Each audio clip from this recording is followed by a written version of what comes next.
can break the dark. A single spark ignites the heart. But if we turn when justice calls, the chains we forge will bind us all. When truth is silenced, when lies take hold, the cost is freedom, the soul grows cold. No one stands tall while another must fall. Freedom for one depends on freedom for all. We're mavericks of freedom, rebels in the fight, defending every voice, defending every right. For the moment we falter, the moment we stall, we lose our own freedom when we let others fall. You can't stand free while others kneel. When justice fades, it's freedom they steal. An innocent condemned, a crime unspoken, and with it the bond of liberty is broken. No tyrant rules without our consent.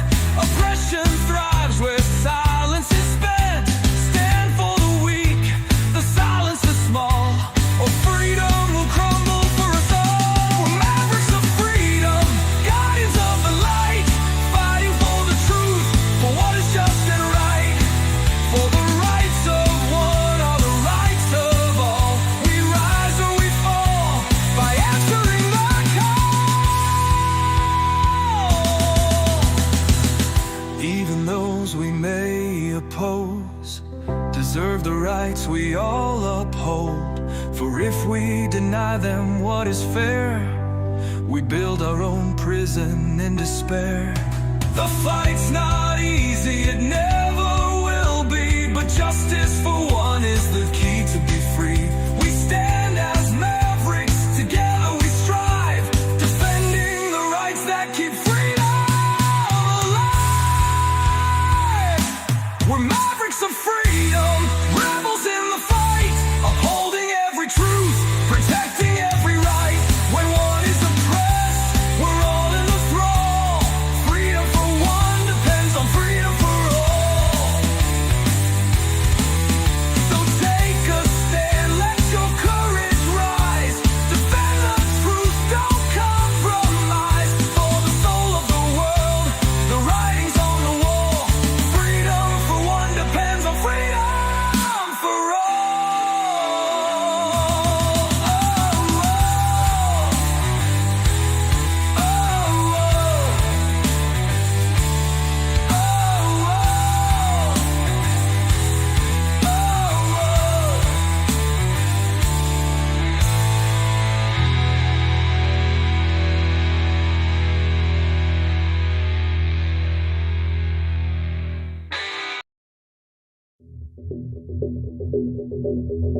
Greetings, Mavericks and new viewers.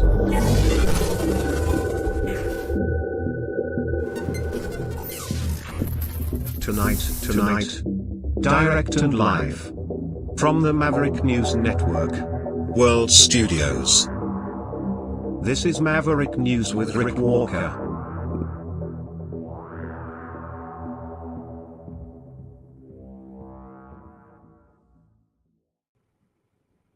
Welcome back, everybody.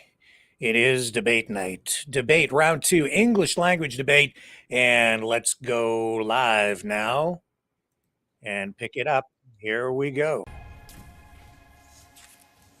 Well, welcome, leaders. Good to be with you here tonight in Montreal for what I'm sure will be a memorable evening. Our first theme is tariffs and threats to Canada, and we will begin with a round of questions. You will each have a minute to answer, and then we'll go to open debate, and the first question goes to Mr. Carney.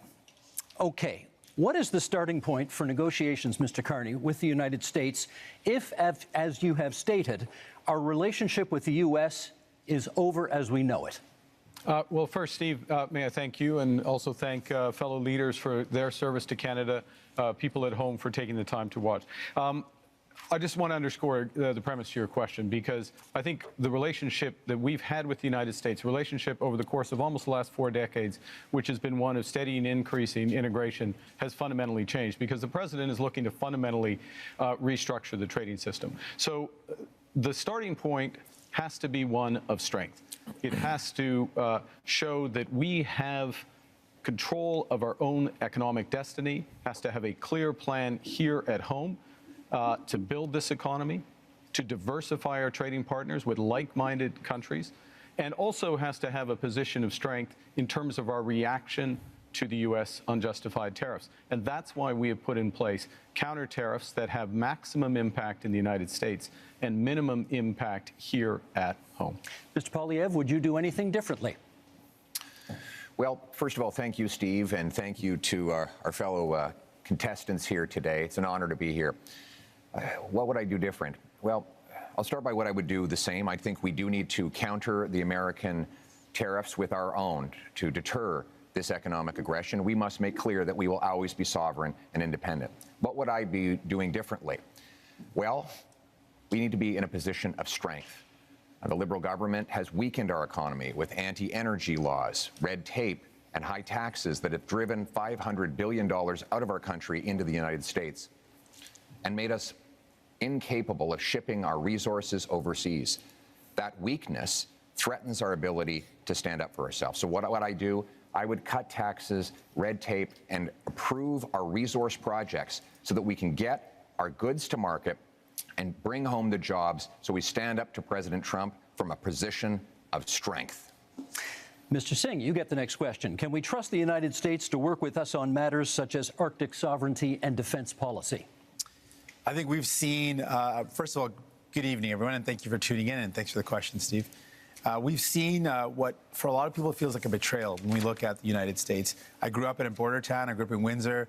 And we saw how connected we were as a city and as a community.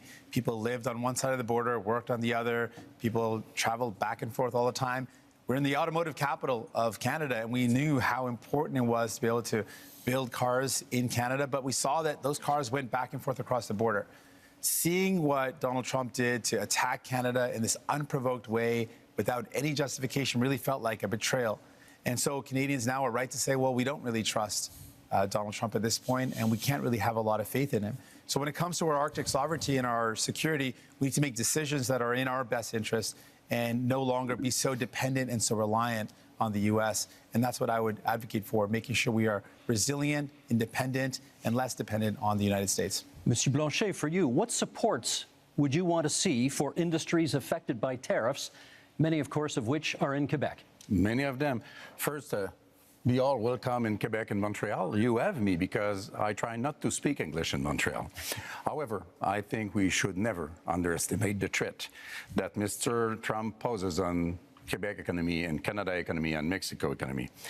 But we must acknowledge the fact that the economy of Quebec is built differently. The challenges are not the same. The necessity for Quebec to have at least partly its own voice in the negotiation is important.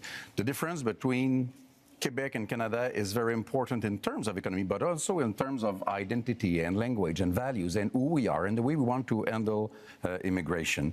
So we have the right to be different, and if this difference is being respected by whoever becomes Prime Minister of Canada, we will be reliable partners in order to achieve the best possible negotiation and protect ourselves and our economies as partners. Merci, Monsieur Blanchet. Okay, we now move into open debate, and I'll start it off, Mr. Carney, with you, and then we go from there. Do you still support dollar-for-dollar tariffs, even if they ultimately threaten Canadian jobs and businesses? No, and in fact, we've already moved off from dollar-for-dollar tariffs. We have to recognize, and I think we all do, the United States economy is more than 10 times the size of the Canadian economy. And the principle in terms of our counter tariffs is to have maximum impact in the United States, as I said a moment ago, minimum impact here. So we have to think about the impact on Canadian businesses. I'll give you one example, if I may. In the auto sector, the way we've designed those auto tariffs is that Canadian automakers, if they maintain production here, if they maintain their investments here, when I say Canadian automakers, I mean automakers that have jobs and plants and production in Canada, then they can have lower tariffs on what they ship to the United States. We create a huge incentive for them in order to do that. We also have carved out the Canadian auto parts sector. Last point, I know you're pressed for time, the Canadian auto parts sector, so that it can remain competitive with the United States. We're focused on maximizing Canadian jobs, maximizing the harm in the U.S. So that we get them where we need them. Mr. Poilievre, you want in, then Mr. Singh. Well, Mr. Carney, you claim that you want our country to respond with strength, but after the last decade, half of which time you've been Justin Trudeau's economic advisor, our economy is weaker than ever before. It's been the worst growth in the G7. We've lost $500 billion of investment south of the border. You supported blocking pipelines in Canada that gave Donald Trump and the U.S. a near monopoly over our energy. And now you want to keep in place Bill C-69, the liberal no new development law that blocks us from shipping our resources overseas. How could you possibly think it's a good idea to give the Americans a continued monopoly on our energy projects when you have seen how much these liberal policies have weakened our country over the last decade? Let Mr. Carney respond, and then Mr. Singh. Sure. If I may, yes. So let's go to my record. My record is a month long as Prime Minister. And this goes to the heart of coming to the Americans with strength, but doing the right thing for Canada. Within the first week as Prime Minister, I sat down with all the premiers of the provinces and territories, as well as the leaders of the Indigenous peoples. Got an agreement with all the provinces and territories, doesn't happen very often, got an agreement for them to have one Canadian economy instead of 13, first point. Secondly, to commit the federal government to do its part by Canada Day, so free trade in Canada by Canada Day. Thirdly, the federal government to commit with respect to project reviews. The question was about pipelines. I'm getting to it. Thirdly, one project, one review, and relying That's on not possible provincial. under Yes, it is possible under. It is possible on our system. No, it is not. the It's impact banned assessment. under C-69. It is agreed on under the impact assessment framework, and we have a cooperation agreement with British Columbia already. We're looking forward to them with the other provinces. We will move forward. I've got to let jump in on this. Mr. Singh's turn, please. Of course, we agree around having a strategic response to the United States. But what I'm concerned about is what we're doing here in Canada. We are already seeing threats to our country in that just the threats alone of the tariffs have meant Canadians have lost their jobs. The threats of the tariffs that are in place right now, the impact of those tariffs is that we've lost jobs in steel, aluminum, and the auto sector. People are already losing their jobs. And while, Mr. Carney, you had time, as you mentioned, not very long time, but as Prime Minister, you showed us your priorities. The first thing you did is you had traveled, you made a tax cut for millionaires, which was reversing on the capital gains. So you gave a tax cut to millionaires, but you didn't have time to increase the amount that workers get on EI. Right now, workers who are struggling and wondering, what am I going to do if I lose my job? Workers who've lost their job are saying, how do I pay my bills when EI only covers half of a worker's salary? Maybe 40 years ago that would have worked, but right now most workers are spending their entire salary just to pay the bills, to pay their mortgage and their rent, and to put food on the table. So EI is not good enough, and it shows Canadians that you didn't make it a priority to protect those that are impacted by these tariffs, that are threatened because their jobs are lost. We have not heard from Monsieur Blanchet yet in this segment, so please. Yeah, Mr. Carney, you are becoming a real Canadian leader, saying one thing in French and another one in English.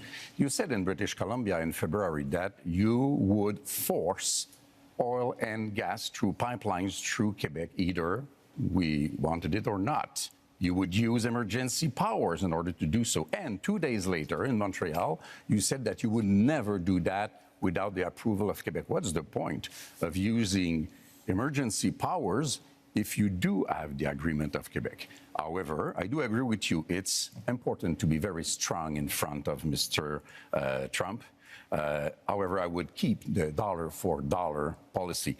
Don't be weak in front of Mr. Trump. And those counter tariffs have to be targeted.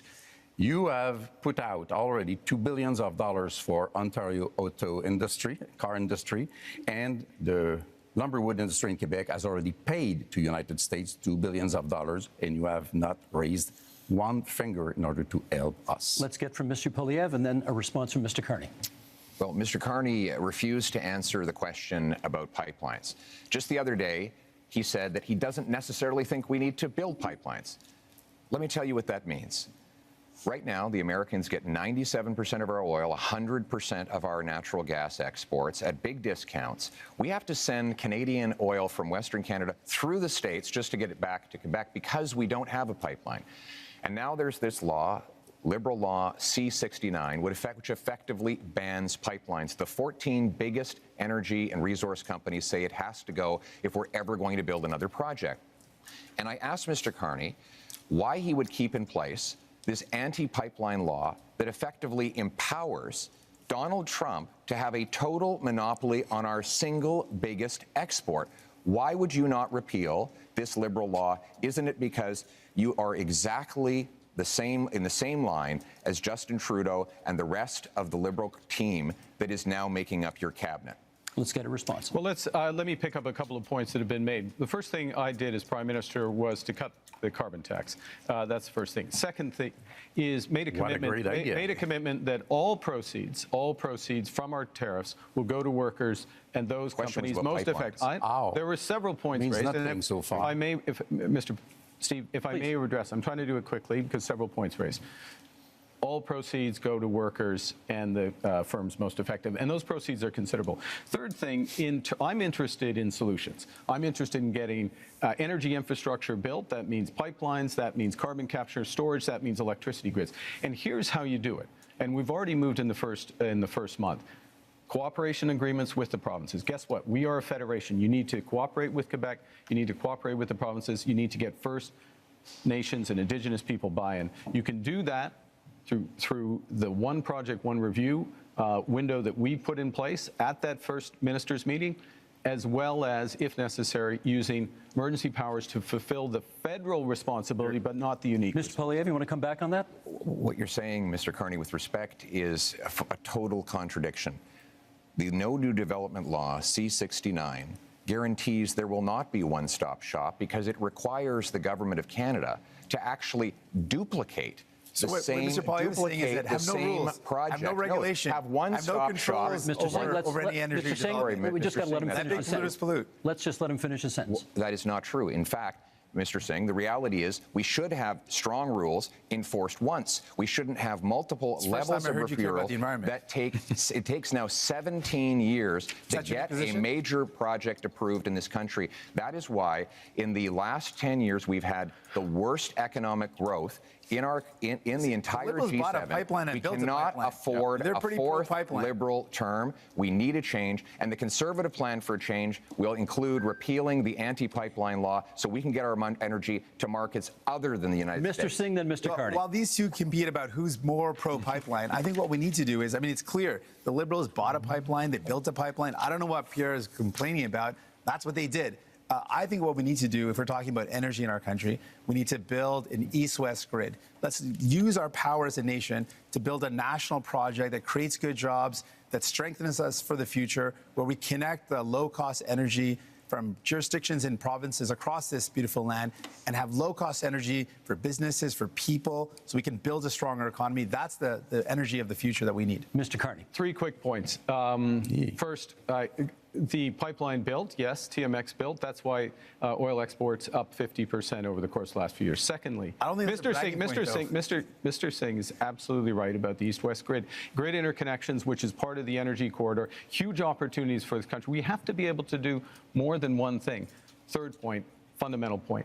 We can give ourselves far more than Donald Trump can ever take away. If we have one Canadian economy, not 13, and if we just look at that agreement we got with the provinces, look at what Ontario and Nova Scotia have just announced in terms of their steps towards this, this is within our grasp. Monsieur Blanchet, what should we be prepared to concede in our negotiations with the United States? I want to be back to something that Mr. Carney said. You can't do something and the opposite, and you can't fill people's mind with nonsense. Quebec has, by law, its own environmental review institution, and you cannot, through a federal decision, even through a Quebec government decision, go over the BAP, as we call it. If the BAP says no, Just say it's no. I know. Good. I know, Let's but this keep is that in mind. This is the point. This is, if I may, this is the point. The federal government can do the following, which is to take the decision to abide by the decision of the Quebec BAP. That is within the federal government's power. That is known as cooperative federalism. That's what we need to do. And do you understand one other point? This is what we need. If we, This is what we need to do in a crisis. We have Moïse and then Mr. Poilievre. Yeah. The building of those pipelines will take at least 10 to 14 years. Mr. Trump will be 90 years old, not president no more, and somebody of course, less terrible will be there before you can even dream of having oil through this pipeline of yours. We're less than a minute to go. Mr. Poilievre, I promised you next.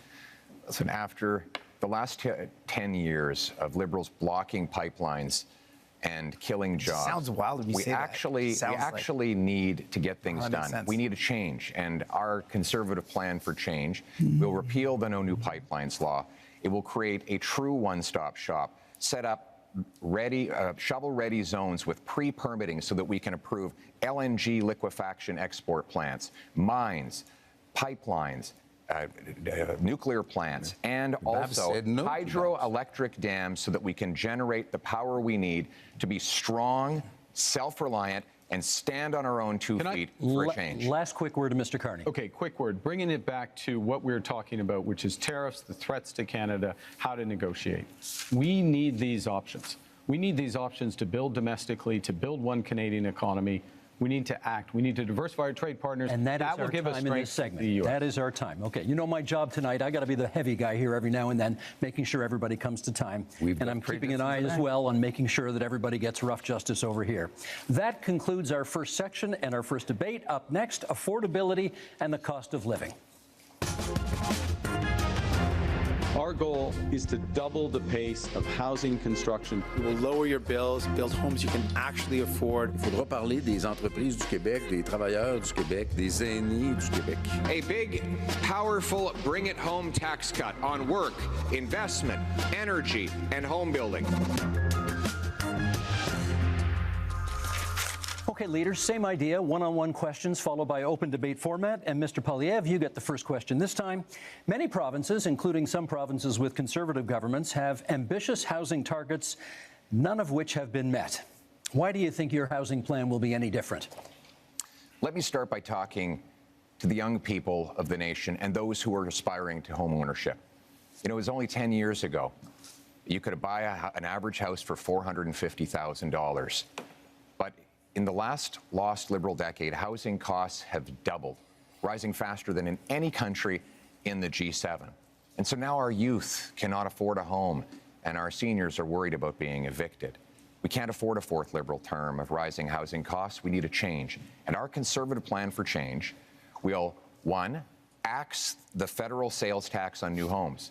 2, incentivize municipalities to cut their construction taxes to bring houses down in cost by $100,000. 3, sell off federal land for homes. And 4, train up 350,000 young trades workers who can help build those homes. Because you deserve a home, and we're going to make it happen for a change. Also on the issue of affordability, Mr. Singh, you get the next question. How do you bring down grocery prices in the midst of a trade war? I appreciate the question. This is a big concern. When I talk to Canadians, they tell me they're really feeling squeezed from the cost of living. That's one of the top things that people tell me about.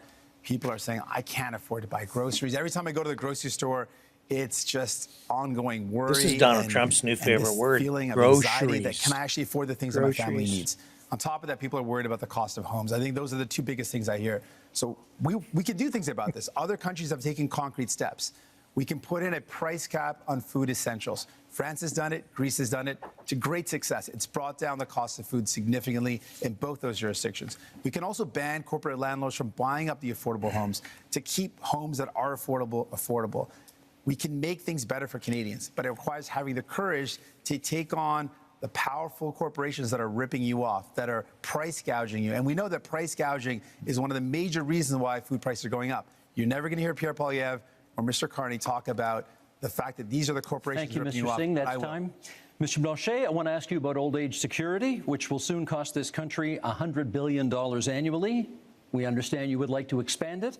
How would you pay for that? We would want it to be just for everybody because the Liberals have created a discrimination against elders which are 65 to 75 years old, having 10% less income from federal government than those who are over 75. But the best way to do it is to have everybody pay its fair share in terms of tax, which means that one should not be entitled to hide money in fiscal paradise in order not to pay him or his clients or friends, not to pay billions of dollars in taxes that could be used to help the situation of elders. Those are things which are supposed to be applied to everybody. There are a lot of questions to be answered about that. Other ways to do it is to reduce the pressure on housing price, to make sure that the whole budget of elders and families and workers can afford houses which have increased dramatically in price. Merci, Monsieur Blanchet. That's time for this one. Mr. Carney, I want to ask you about housing, which over the past decade has gone from a problem to a crisis while the Liberals were in power. Is your policy on getting homes built any different from your predecessors, and how? This is one of the reasons why I entered this contest, because of the housing crisis, the cost of living crisis, the housing crisis, and the Trump crisis, to help fix it. And I would say, look, the housing approach is fundamentally different because we need a fundamentally different approach. We need to build housing at a rate that we haven't seen since the end of the Second World War. We do need a fundamentally different approach. And with the fundamentally different approach, we can build an entirely new industry. So the question is how. Now, Mr. Poilievre and I agree on some things. Okay? I agree as well on reducing the tax on first-time home purchases as a way to buy. But I am focused on increasing the supply of homes and doing that in a way that uses Canadian technology and modular prefabricated housing, that uses Canadian lumber, including in reinforced timber, and uses Canadian workers. And in all respects, we're scaling up to double the rate of home building. Thank you, Mr. Carney. That's time. We now move to open forum here. And Mr. Singh, you get the first comment. Many of you have pledged to cut the GST on many aspects of buying a home. And Mr. Singh, I want to ask you, would you cut the GST on anything else in order to make life more affordable? Absolutely. In fact, I'm the only one on this stage that fought to give people a GST holiday. Interestingly, while the GST holiday helps working class folks, middle class folks by taking off the GST off essentials, the Conservatives under Pierre Poilievre voted against that. They oppose the idea of giving people, actual folks that need help, a tax break, and would rather give millionaires a tax break, which shows you whose side he's on, which is not surprising. But what is surprising is that Mr. Carney also said that giving people a break on their GST is a bad idea. Mr. Carney, why do you think giving a tax break to capital gains folks that earn more than $1 million is a good idea, but helping a family afford their groceries, helping people afford their bills for their internet, their cell phone, their home heating, giving them relief to take the GST off those is a bad idea, but giving a tax break to people who really only earn over more than $1.4 million, that's somehow a good idea. Okay, you went after that's your numbers. You went after Mr. Poilievre first, so I'm going to give him the first shot to respond. Well, Mr. Carney, the reality is that housing costs doubled under the Liberal government, while Justin Trudeau made exactly the same promises that you are now repeating today. He promised that he would double home building. In fact, home building went down. He promised that he'd reduce the cost. In fact, it went up. And here we are. Mark Carney is asking for a fourth Liberal term, repeating the exact same Liberal promises that priced you out of a house. Just a few weeks ago, before the election, the Liberals voted against taking the GST off new homes, and they have continued to build up bureaucracies that block construction. We need a change so that you can afford a home, and our change will be, again, to axe the sales tax on new homes, incentivize municipalities to speed up permits, free up land, and cut development costs. Train up 350,000 young people who can be in the trades to build those homes and sell off the land that is going to be needed in order to build homes. That is a real plan for you to own a home and afford your life for a change. Mr. Carney, they're coming at you from both sides. What do you say? Okay. I know it may be difficult, Mr. Poilievre. You spent years running against Justin Trudeau on the carbon tax, and they're both gone. Okay, they're both gone. And we're in a new impersonation of them with the same policies tonight. Very different. Look, I'm a very different person from Justin Trudeau. Focus is on results. Were you his economic advisor? And so how to drive results in the housing market, you've got to change the model of building. You've got to increase the financing for housing developers, $25 billion on the table for those housing developers, $10 billion for deeply affordable homes. cutting development charges in half, lowering the cost of the building of those homes by 20%, and lowering the emissions and the run costs of those homes by another 20%. This is how you drive affordability. This is how you bring young people back into the housing market. Monsieur exactly what Blanchet Trudeau and then Mr. promised. Singh. You claim to be very different from Mr. Trudeau. Now, the point is to show that you are any better than Mr. Trudeau. You claim to have a lot of experience in many things, and you know things. Last time we had somebody saying that they knew things, it was the senators, and they killed the law that protected supply management because they knew better than us and were elected by nobody, exactly like you are today. You say that you are a great crisis manager. Which one? I heard of nothing. As far as I know, Brexit happened, even if you were against it. You say you are a great negotiator. What have you negotiated but fiscal paradises in Bermudas or Cayman Islands? You have to prove something, and you have to reveal what you own in those companies if you want people to believe you. Mr. Singh, you wanted to. Yes, returning to the topic of housing. Now, it's very important. Obviously, we need to build homes that people can afford. Mr. Poilievre had the opportunity to show us what he could do. He was the Minister of Housing under Stephen Harper. And during that time, guess how many homes he built? He built 6 homes during that entire time. This is not something you can trust to build homes. He built 6 homes. 200,000. And this has been confirmed again and again. He built 6 homes. That's it. Now, the problem, though, with Mr. Carney is, well, he's laid out a plan. The problem is that when he was the chair of Brookfield Investments, this is a company that made a strategic decision to buy up affordable homes in cities like Toronto where people were paying a decent rent. And they purposely bought those homes, kicked out the tenants, and jacked up the rents. That is not someone you can trust, sadly, to deal with the housing crisis when, Mr. Carney, you profited off of it. We're going to get responses here. Mr. Poilievre first, Mr. Carney second. First of all, Mr. Singh, hold this up to remind you. the Toronto Star, the Toronto Star debunked your falsehoods. It was 6 homes, and I appreciate neither Liberals or NDP are very good with math, but in that year, the year I was the minister, if I could, which is great. the year I Mr. was, Singh, let's let him answer. in the year I was, high enough, though. the year I was minister, we had 200,000 homes built, and guess what the average price of a home was at the time? $450,000. And guess what happened at the end of the Conservative reign? One bedrooms rented doubled. out for $900, and that since that time, housing costs have actually doubled under the Liberals. They doubled and now under we have Conservatives, too. now we have Mr. Carney making tens of billions of dollars of spending promises that will doubled under ultimately you as well. continue to build bureaucracy. We don't need more bureaucracy in Ottawa. We tried that for 10 Liberal years, Mr. Carney. What we need is to build homes in communities. Certainly and don't that need means Conservatives. axing taxes on home building and getting the government out of the way so that builders can actually build. I think, Mr. Carney, can I pick you up- are on housing. We need Can a I- change, and you, sir, are not a change. Mark Carney. I'm going to pick up on, I thought that answer was quite revealing. The first thing is that it's an attitude towards housing that absolutely ignores affordable housing, deeply affordable housing, issues with vulnerable people, ignores the rental market, ignores all other aspects of it. So the 6 are the relevant. Mr. Singh is absolutely right. The 6 are the relevant. 200,000. The 200,000 are a different part of the housing market. There are many Canadians. There are many Canadians at different income levels. The second thing it reveals is a misunderstanding, I'll be polite, of how the government's balance sheet can catalyze enormous private investment. And that is what we need to do to solve the housing crisis. It happens to be what we need to do as a whole to address the economic crisis that's been forced on us by President Trump. Mr. Blanchet? Yeah. You have spoken much more than I have, so I won't ask a question. I will make a statement instead. I'm not saying no. I'm not saying that you cannot do what you pretend that you are able to do. We just have no proof so far.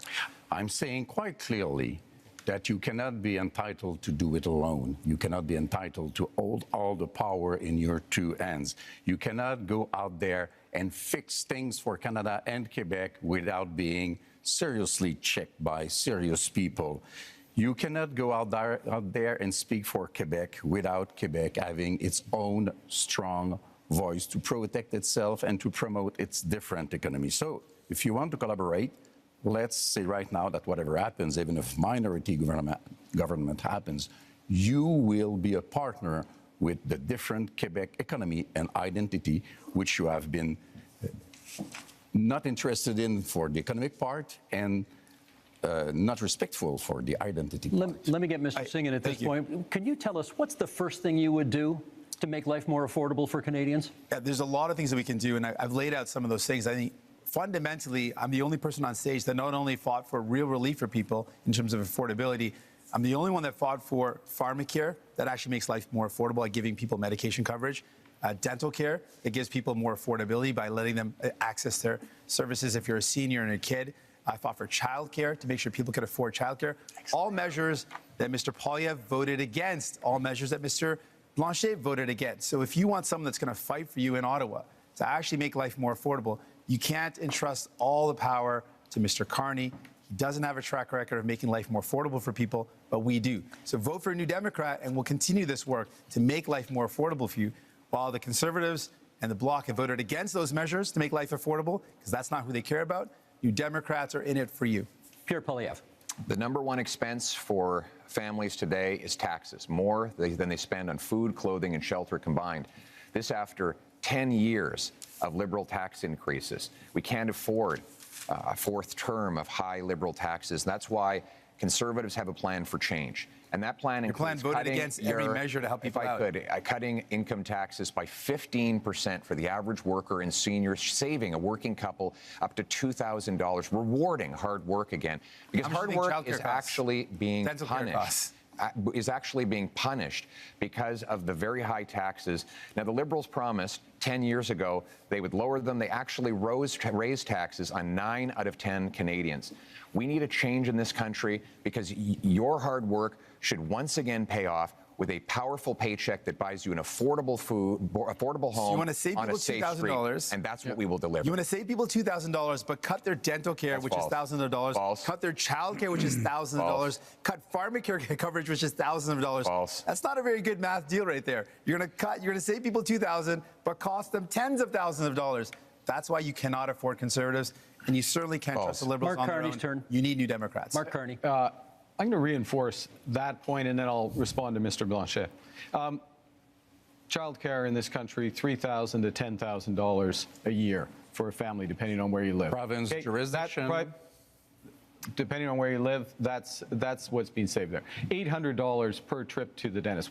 We've expanded dental care to 8 million Canadians. 8 million Canadians. Because New Democrats Pharmacare. These are fundamental issues for affordability. We're talking about affordability and taking them off in order that's why you need tax. Quebec, that's not what I've said. And in terms of income taxes working with Quebec for Canadians, yes, absolutely. Throughout the short time I've been Prime Minister, working directly with the Premier of Quebec, our Minister of Foreign Affairs, our Minister of Finance are from Quebec. Quebec and Quebec issues, whether it's why haven't you answered Mr. Legault's letter? He asked 5 things in the letter. He reduced his expectations. We're talking about, and you did not even answer him. And tonight, you are so much in love with Quebec.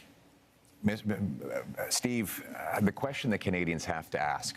Why vote for Conservatives? He's got the Mr. Singh, sorry, he has the floor. Come on. The question you have to ask is, after a decade of Liberal promises, can you afford food?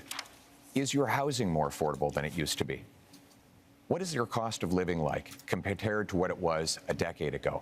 And are you prepared to elect the same Liberal MPs, the same Liberal ministers, the same Liberal staffers all over again for a 4th term? Mr. Carney, Justin Trudeau's staffers are actually here with you at this debate in Montreal, writing the talking points that you are regurgitating into the microphone. How can we possibly believe that you are any different than the previous 10 years of Liberal government? 25 seconds left in this segment for you to respond to that. Look, I do my own talking points. Thank you very much. The biggest risk we have to affordability, the biggest risk we have to this economy is Donald Trump. So first and foremost, we've got to get that right. Secondly, we need to do it in a way that brings everyone along together. That means preserving pharmacare, dental care, child care, reinforcing health care, spending our intrusion in Quebec jurisdiction over and again. I like if you were any better than we are. The clock is is there on zero. one thing Canadians can do that Quebecers cannot do? You are doing intrusions in our jurisdiction with our money, pretending you are better, and most of the time you try to copy what we did with our own money against us. What's that as a policy? Don't you have your own things to care about? That really is time for this segment. I wanted to be polite and let everybody finish their points, I'm far we got to behind, move so on. I took the liberty. Thank you. Okay, that ends section 2. Up next, public safety and security. Fight crime, to protect Canadians, and to build communities that are safe, secure, and strong. Keep crime, drugs, stolen cars, and other illegal substances out of our country. We're going to invest in our borders, and that means hiring more border officers. Resources are in short supply, not enough staff. This is not the nice way to treat people who come to our border. Okay, same format, one-on-one questions and then open debate. Monsieur Blanchet, you get to go first in this one. Public safety and security. For a lot of people, that means the fentanyl crisis. I'd like to know what you could contribute to ending that crisis in this country. The fentanyl crisis is a very serious issue, which is a bit less important in Quebec than it is in British Columbia. I think the whole border thing is the real issue. Immigration is a very important issue for Quebecers. Immigration has to be dealt with in an orderly fashion. Our borders are not dealt with in an orderly fashion. The rules are not respected. The rules are unclear. Some rules even invite people to hide for 2 weeks illegally before coming out. Some things has to be done. The situation of one person asking for asylum may take as much as 4 years without us reducing the number in order to deal with them in a human way. The services for every citizen in Quebec are being reduced because we cannot afford the fact that we are receiving much, much more people in Quebec from this specific type of immigration than we can afford, and we cannot teach them French. That's time, Monsieur Blanchet. We can, of course, return to the immigration issue during open debate, should you choose to.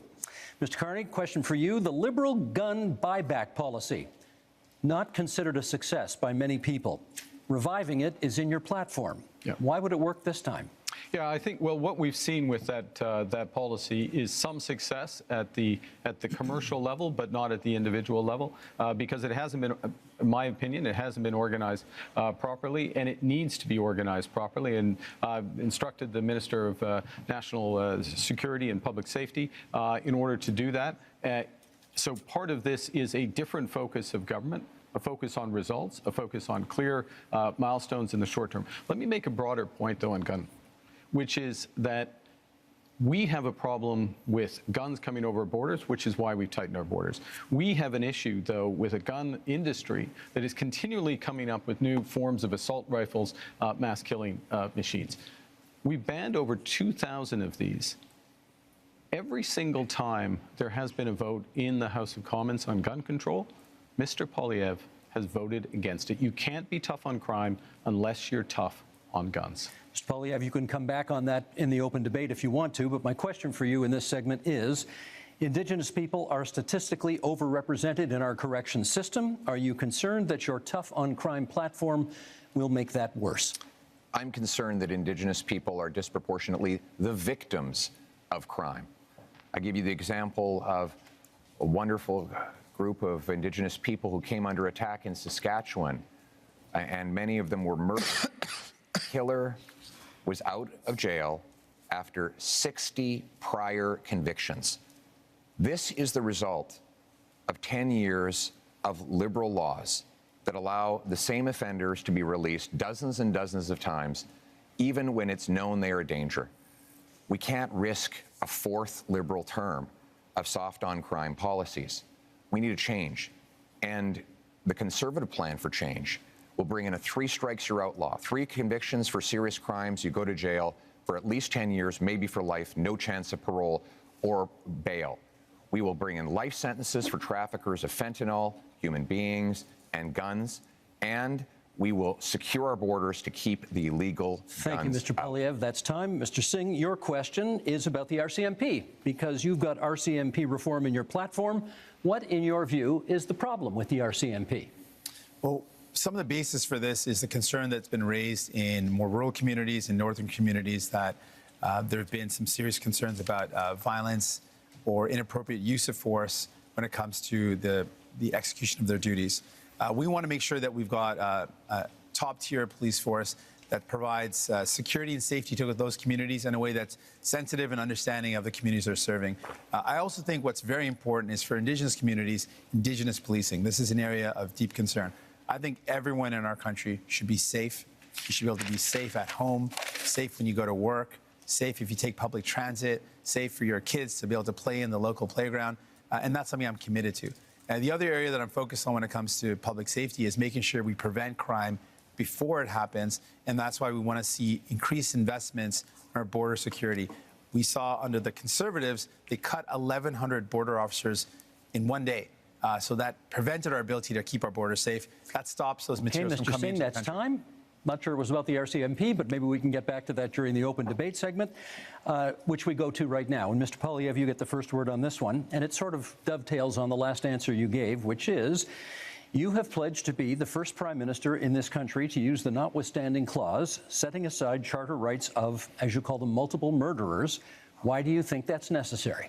To be clear, I want to uphold the charter rights of Canadians under Section 7 to life, liberty, and security of the person. Right now, that right is violated by multiple murderers who are given discounts. The case in question was a gentleman who went into a mosque and shot dead 6 innocent worshippers. He got, according to this ruling, only one 25-year sentence, meaning he can be out in his 50s. He only serves 4 years for every murder that he carried out. That is outrageous, and I will use the constitutional powers that are created for this purpose to ensure that mass murderers stay in maximum security penitentiary for life. They will only come out in a box. We will also pass tough new laws that prevent repeat offenders from getting out. If you commit 3 offenses under the 3 strikes law I propose, you will not be allowed out of jail until you prove that you are drug-free, that you are behaved perfectly, and that you've learned an employable skill, and you've served a 10-year sentence. We cannot allow liberal crime and chaos to go on terrorizing our communities. What we need is a real plan for change so that we can bring back the safety and the security that Canadians used to take for granted. Let me get Mr. Carney to respond to that. Do you think that's an appropriate use of the notwithstanding clause of the Charter? I think that the one of the core responsibilities of the federal government, Prime Minister, is to defend the fundamental rights and liberties of Canadians. And those fundamental rights and liberties of Canadians are outlined in our Charter of Rights and Freedoms, which is 43 years old literally today. I think it's a very dangerous slope to override judgments of the Supreme Court of Canada. In fact, the Charter of Rights and Freedoms exists to protect Canadians from people like us on the stage, politicians who may use their power to override fundamental rights. And the issue in using by the federal government, I'll stop here, is not where you start, but where will you stop? Mr. Poilievre, I should get Mr. Poilievre on that. Is it a slippery slope if you use it in this case? I must say, I would be quite interested too, because Mr. Carney said that he didn't want us to use the notwithstanding clause before adopting a law. And yesterday he said that he felt that it was wrong to use the notwithstanding clause after a law is adopted. So if we cannot use it before and we cannot use it after, it means that Mr. Carney believes that we should never use it. But it is very important. And the Ford case made it clear. The Constitution says how it should be used, but never how or what we will do with it, because it's the prerogative of the provinces. So do you want the Supreme Court to overrule another judgment of the same Supreme Court because you don't like it? Because that would be being the hell of a politician as you define them. Well, let me just start by saying, first of all, yeah, thank you. I just started by saying, let's not let Mr. Poilievre get away with making this ludicrous claim that anyone on this stage thinks that violent crime should get a less severe penalty. Obviously, that is not a special position that he's taking. Everyone agrees that horrible crimes should have horrible sentences. Judges are equipped to do that, so don't let Mr. Poilievre's rhetoric confuse people. Obviously, everyone agrees that if someone does something horrible, they should pay a horrible price for it. There should be appropriate sentence that's put in place by a judge.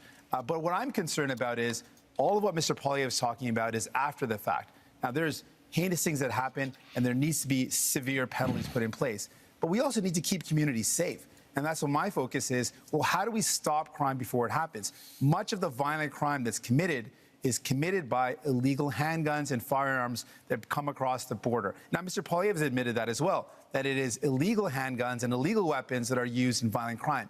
So our plan is, let's stop those illegal weapons getting into our country in the first place. And the way we do that is by having stronger border security officers and having more people on the border.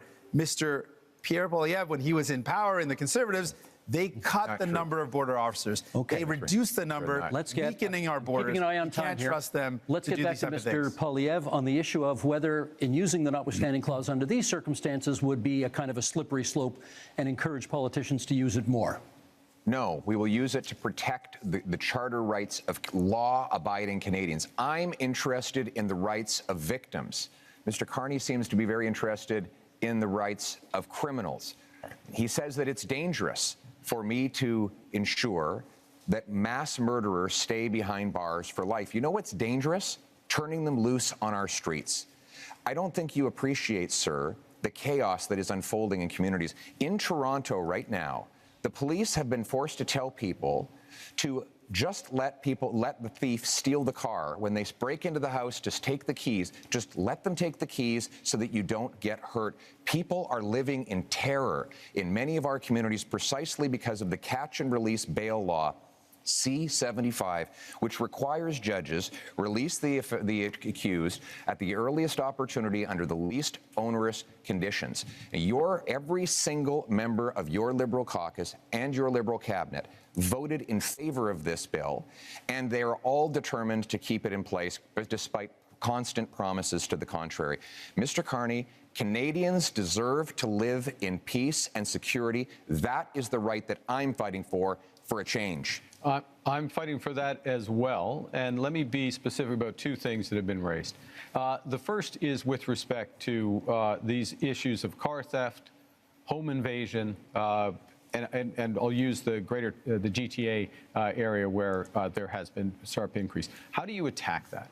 You attack it several ways. One, you increase the criminal penalties for that happening, particularly if you're part of a gang, particularly if you use a firearm. And you will do that? And we're doing so. We've committed to doing so. You put in place a reverse onus in terms of bail so that it has to be proven that there's not a risk, which we've also committed to.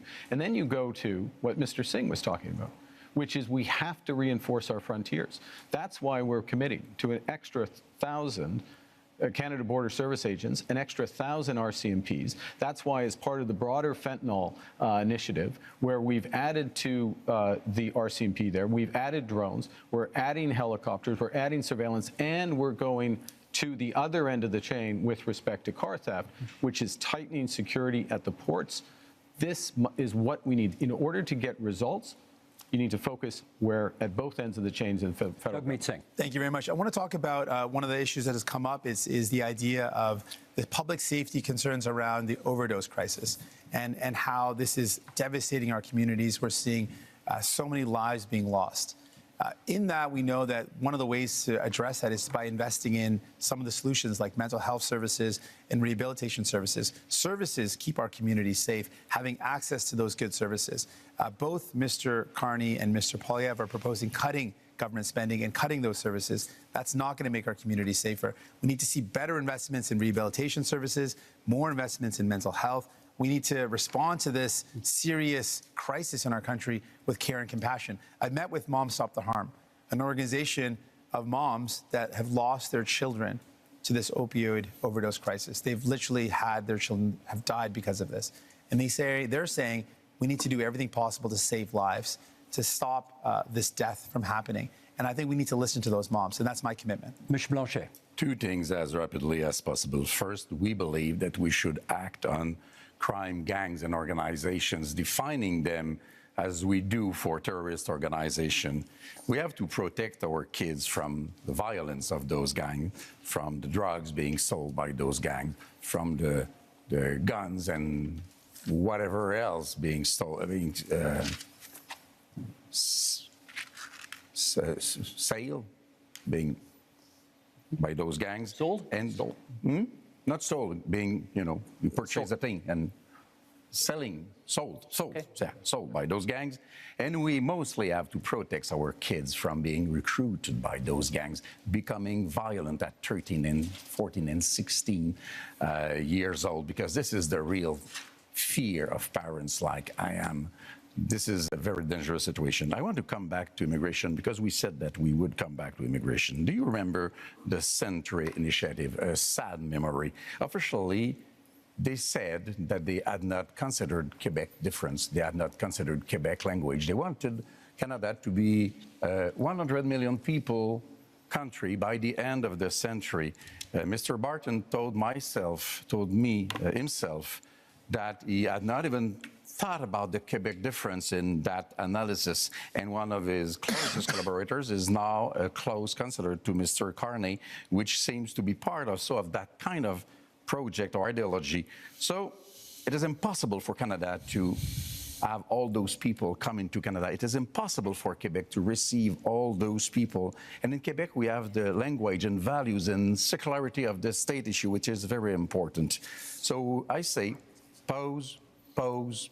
Let's do things properly. Let's receive migrants in an orderly fashion and successfully as a measure of respect for them also.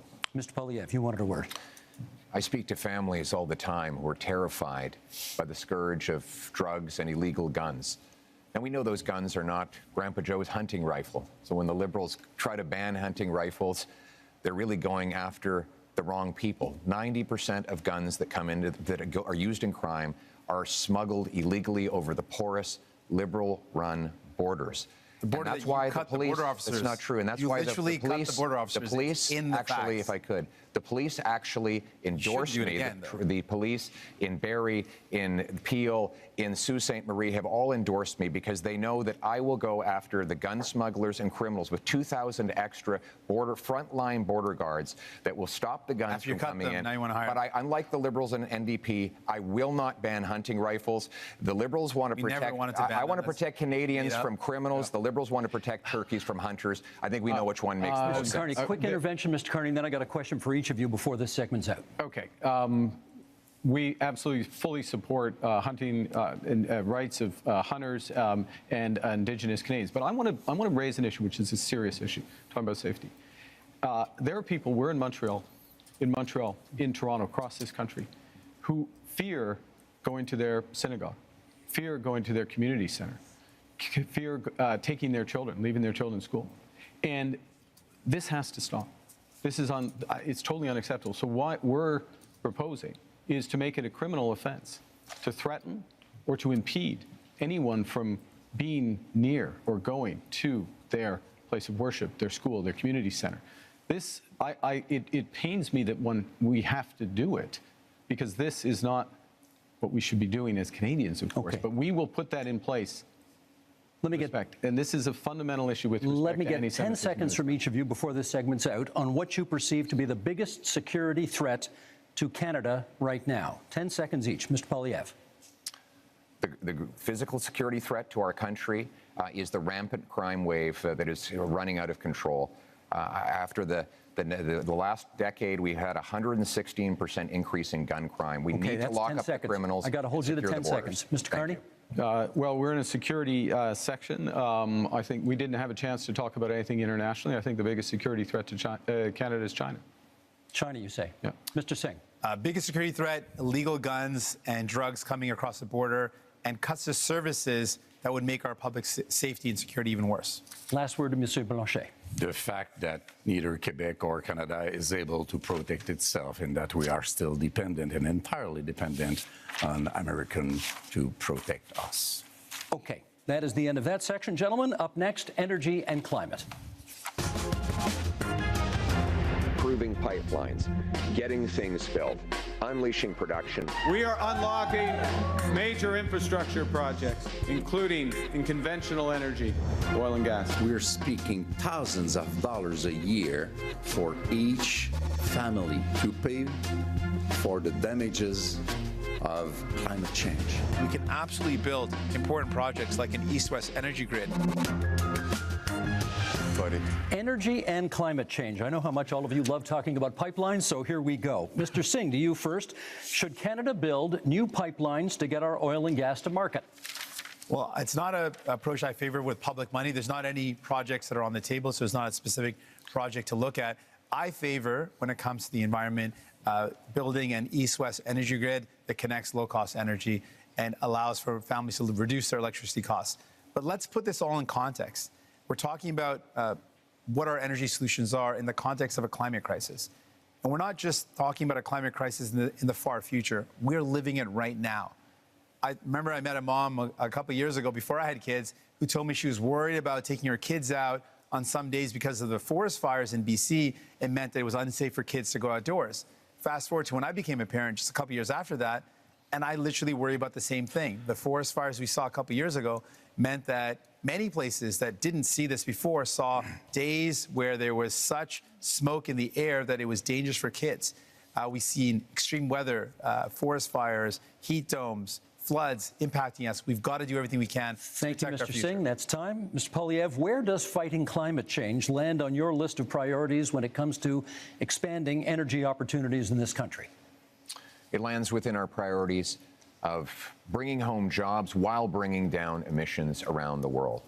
Look, the reality is that if we push production out of our country to more polluting countries, it actually makes the problem worse. But that has been exactly the Liberal approach with the anti-development law, C-69, blocking of 15 LNG export plants over the last 10 years.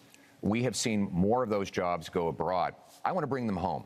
My plan will be to approve, for example, natural gas liquefaction and export. If we sent our gas to India, for example, to displace half of their demand for electricity, we could reduce emissions by 2.5 billion tons, which is 3 times the total emissions of Canada. That's the way we bring emissions down and jobs up.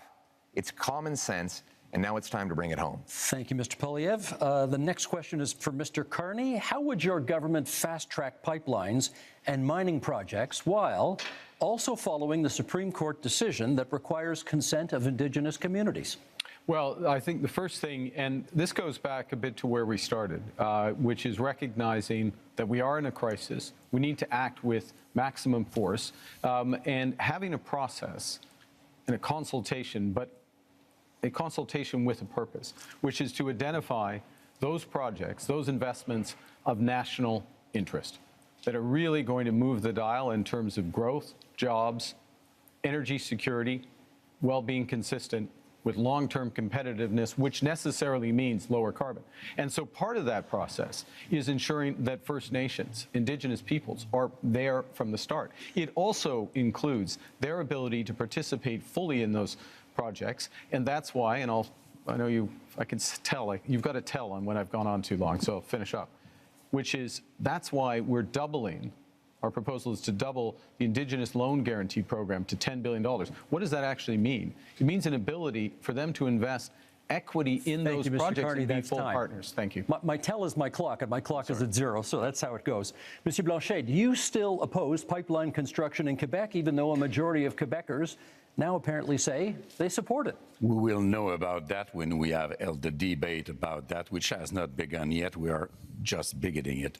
First, we are hearing very creative numbers, and we are being fed nonsense. And we will be back to it in a few minutes. But energy, trade, commerce is from south to north or north to south. And it's true in Quebec also. In a little more than 3 years, Donald Trump won't be in office, and there will be not one more pipeline having been built once we get there. So let's be serious, responsible, and we will be back with the numbers we don't want to pay in Quebec for such monstrosities which will provide us with nothing.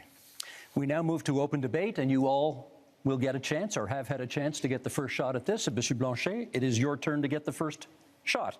Canada has a substantial supply of critical minerals which are in high demand. Are you in favor of allowing these minerals to be mined? Of course, it has to be done properly. Quebec has probably the most important clean phosphate reserves in North America.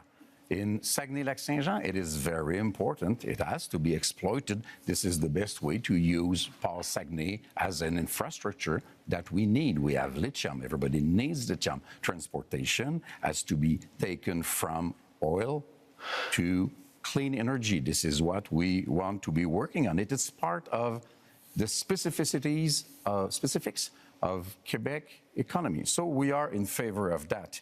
But we don't want to pay for the $30 billion which have been spent on oil and gas by the Liberals last year. It's $7 billion from Quebec. We don't want to pay for the $40 billion which have been spent by the Liberals on Trans Mountain. It's $9 billion from Quebec. Those are $16 billion of which not $1 has been spent in Quebec to develop a lot more power and wealth for Quebecers with our own money. We need to let the leader of the Liberals respond. Well, actually, I was going to pick up on the enormous opportunity that exists in Quebec, exists in Ontario, exists in the north of Canada, really exists across this great nation in terms of critical metals and minerals. We are have one of the biggest resources in this country.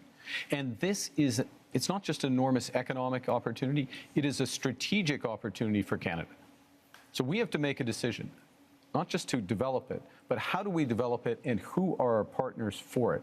Do we become more dependent on the United States, which is what they want? By the way, President Trump this week said he might put a tax on critical metals and minerals, just showing again the unreliable. If I may, and so the discussions to negotiate. If I may finish. Let's let him finish. Let me finish. So the opportunity includes in Europe and includes in Asia as our partners. Last point. In order to get it done, we'll put in place a first and last mile fund. So these projects are connected to road and rail so they can go quickly to market.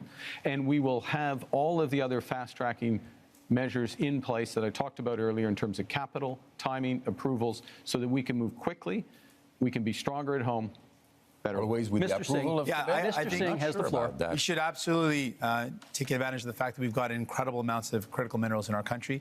And the way we do that is with any energy project or any project of this nature, make sure it's got the local community buy-in. It creates good jobs in communities, make sure we are meeting all our environmental needs, and we work with Indigenous partnership. And so I absolutely agree with that. I want to build on something Mr. Blanchet mentioned about the investments that this country has made.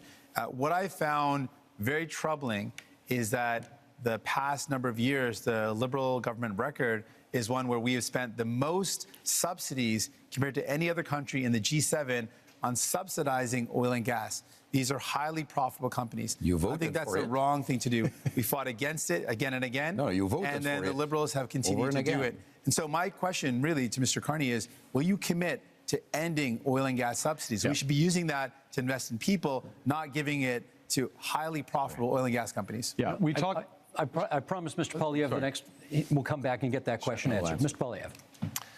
Well, Mr. Carney, you point out that Donald Trump has a wrong-headed idea of putting a tax on our mines and our industry, and that is wrong. But so do you.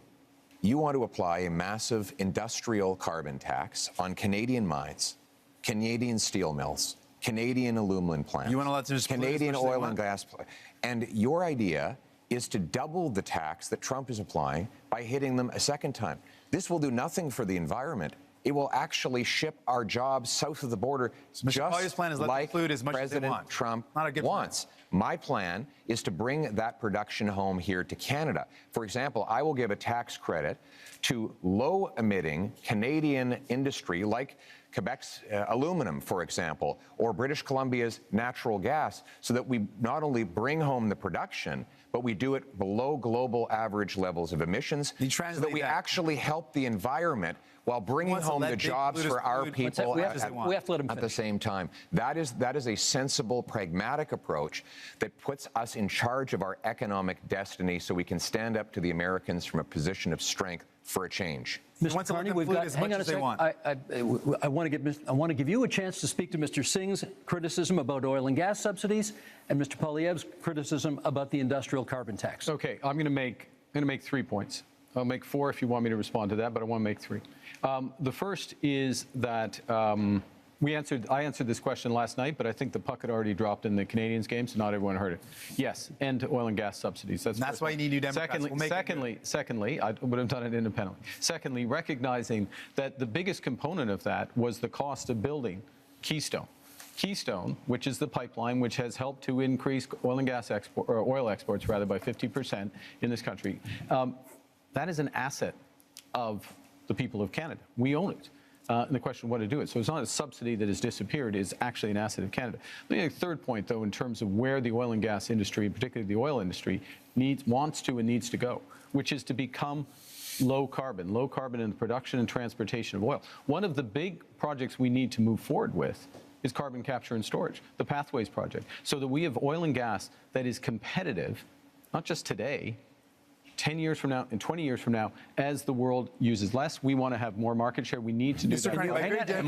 My government will move that. But by definition, a subsidy isn't when we buy a pipeline. I'm talking about subsidies that go to oil and gas companies. Independent, separate from the country, oil and gas companies. That's what I'm talking about. The figure you quoted last night included the cost of the pipeline. Do you want to address billions his of point? dollars we're spending. We got to stop spending. Sorry, can we get you to address his point about the industrial carbon tax? How much will the industrial carbon tax add to the price of a car? So the first thing I want to say is I'm going to address the broader point. The broader point is the entire absence of a climate plan from Mr. Poilievre, which, by the way, is going to put our industry and our country at a disadvantage as we're looking for new trading partners. Guess what? Most people want to deepen our partnership in Europe, in Asia. Those countries care about whether or not you've made progress. Second thing is, we're designing a program so that the big polluters pay Canadians at home for making responsible climate choices, for retrofitting their home, getting their emissions down, or improving otherwise. And that is smart climate policy. It's better for the big polluters, and it's better for Canadians. Pierre Poilievre. Mr. Carney didn't answer my question. I asked how much would an industrial carbon tax on Canadian steel add to the price of a car, and he won't answer because he knows that it will be very expensive because there's lots of steel in cars. Now, Mr. Carney has temporarily But do you know the answer? hidden the You don't know the carbon answer tax. either. You're just throwing out random questions. Thousands of Just dollars. making it up, though. You don't extra know. costs. Let's let him I actually do know the answer to that question. He's wrong. When you add taxes to steel, you raise the price of everything that uses steel. When you add taxes a straw man argument to say, do you know the price? when You you don't know the add price. when You you don't know the add answer. when you add the learn. carbon tax onto the price of, for example, fertilizer, you increase the price of food. So while Mr. Carney has temporarily hidden the Liberal carbon tax at the pumps while keeping the tax fully in law and planning to raise it after the election, he's also going after a tax on our industry that will ultimately be passed on to you. After a lost Liberal decade of rising costs, we cannot afford a fourth Liberal term. We need a new government that will fully axe the carbon tax, increase the jobs that we have here in Canada, and bring down your cost of living. We've got just a little over 3 minutes left in this segment. So, Mr. Singh, I want to ask you, do you think climate change is still a priority from Canadians? You're out there. What are you hearing? Absolutely. You speak to any young person, and they think, we're seeing climate crisis in front of us happening right now. You speak to seniors who say, we used to be able to live in our homes without air conditioning, and now we're seeing heat crises in communities that never had worries about extreme weather. We're seeing flooding, we're seeing forest fires like never before. We are living in a climate crisis. So Canadians are absolutely worried about it. As soon as we come into a summer, we start seeing those forest fires again. It's top of mind for Canadians because they're living it, they're seeing it. And I want those Canadians to know, Mr. Carney is not going to end those fossil fuel subsidies unless I'm there to fight back. Mr. Poilievre wants to let big polluters pollute as much as they want, poison our beautiful land, our water, and air. He wants to let them dump into our oceans. I'm going to fight back and defend our environment. Monsieur Blanchet, on the issue of whether or not people still care about climate change. I think people should be kept very informed about climate change because we are in a very strange denial situation about climate change, which still exists and is very expensive. And I'm sorry to crash your party, guys, but you are telling fairy tales. Clean oil and gas is a fairy tale. Large-scale carbon sequestration, sorry, I'm French, is a fairy tale. It does not exist. If Alberta wanted to exploit oil and gas and it were not a matter of pollution, I wouldn't mind at all. That's their business. Our own powerhouse in terms of energy in Quebec is clean energy. We are the best place in the world to achieve that. Our market is the northeastern part, Democrat part of United States. We want to keep our money to create wealth in Quebec for Quebecers. Let us be different because we can afford to be different. Let me give, I will get to you because I said I would, but you've taken a couple of hits here and I want to give you a chance to respond to some of the things the people on this side of the stage have said. Thank you. Well, first of all, we do support protecting the environment. We want to ban the dumping of raw sewage into our waters. We want to hold large corporations to high environmental standards to protect our water and air. But we cannot do that by raising taxes and sending jobs overseas, as Mr. Carney is proposing to do. That has been the approach of the last 10 years of the Liberal government.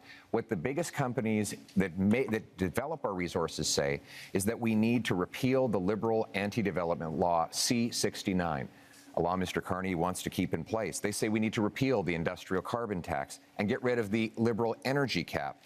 We need 6 months approvals in order to take back energy security and energy sovereignty. We can summarize that. He wants to conclude as much as possible. Hang on. Last word to Mr. Carney in this segment, please. Thank you very much. You know, I was born in Fort Smith in the Northwest Territories, just north of what the oil sands became. When I was born and when I was growing up in Edmonton, early days, it was a fairy tale, quote unquote. But you know what happened? Canadian ingenuity, Canadian engineers, Canadian governments, both the federal government and the Alberta government got together and converted this. The worst pollution in the world. If I may, the worst pollution may I finish? in the May I world. finish? 10 more seconds to finish, please. Let him finish his point.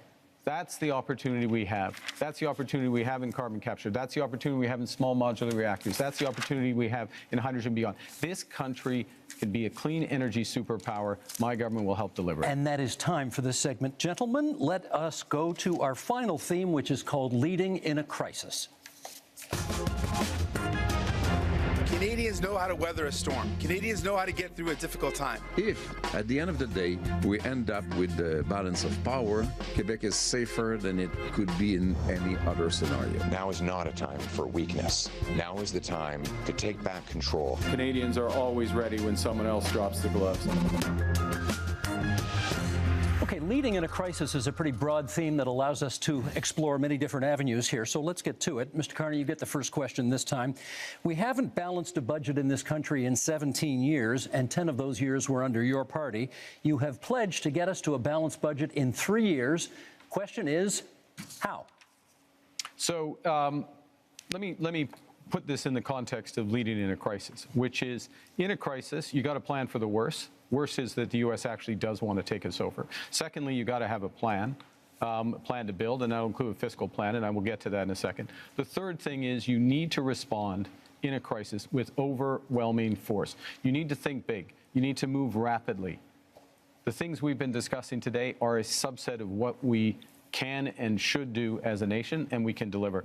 And government can play a role, but its role has to be catalytic. And so our approach is that we will slow the rate of spending. It's been growing at 9% a year, operational spending, program spending, away from transfers individual, 9% a year. We'll slow that to 2%. We will focus on a small amount of capital spending by the federal government in order to drive enormous private investment up to $500 billion by 5 years. Thank you, Mr. Carney. Ukraine surely constitutes a crisis. Leading in a time of crisis, Mr. Poilievre, question for you. If the United States withholds support from Ukraine going forward, do you believe Canada should commit more to assist? I believe we should continue to support Ukraine. Our party supported donating missiles that the Canadian military was decommissioning. We supported funds and other armaments to back the Ukrainians in the defense of their sovereignty. We also need to rebuild our own Canadian military because the Russians want to make incursions into our waters. We'll be buying 4 massive Arctic icebreakers. I'll be opening the first Arctic base since the Cold War in Canada, CFB Iqaluit. We're going to double the size of the Arctic Rangers and fill the vacancies in our Canadian armed forces. We need a change to rebuild our military, which has been so disintegrated under the cuts and the mismanagement of the last 10 years. But we can have a change because we have the best soldiers, sailors, and airmen in the world, and they will have full backing from my government if you give me the honor of becoming Prime Minister. I may come back to that one in the open forum because I'm not sure we got an answer about Ukraine on that one, but okay. Well, going on. Monsieur Blanchet. The answer was yes. We'll get more details, perhaps, as we go forward. Monsieur Blanchet, given the U.S. trade war, should any talk of a referendum on Quebec independence be put on pause? That one is easy. It will happen only after the negotiation is over, and that's a good thing. I want to say I support the idea we must help Ukraine, but we also must help the civilians of Gaza, and we must destroy Hamas, which is a terrorist organization. You know what? I don't want to be the leader of Canada. You will understand that. I don't want to be Prime Minister. But I can offer to be a partner, a responsible partner, a collaborative partner.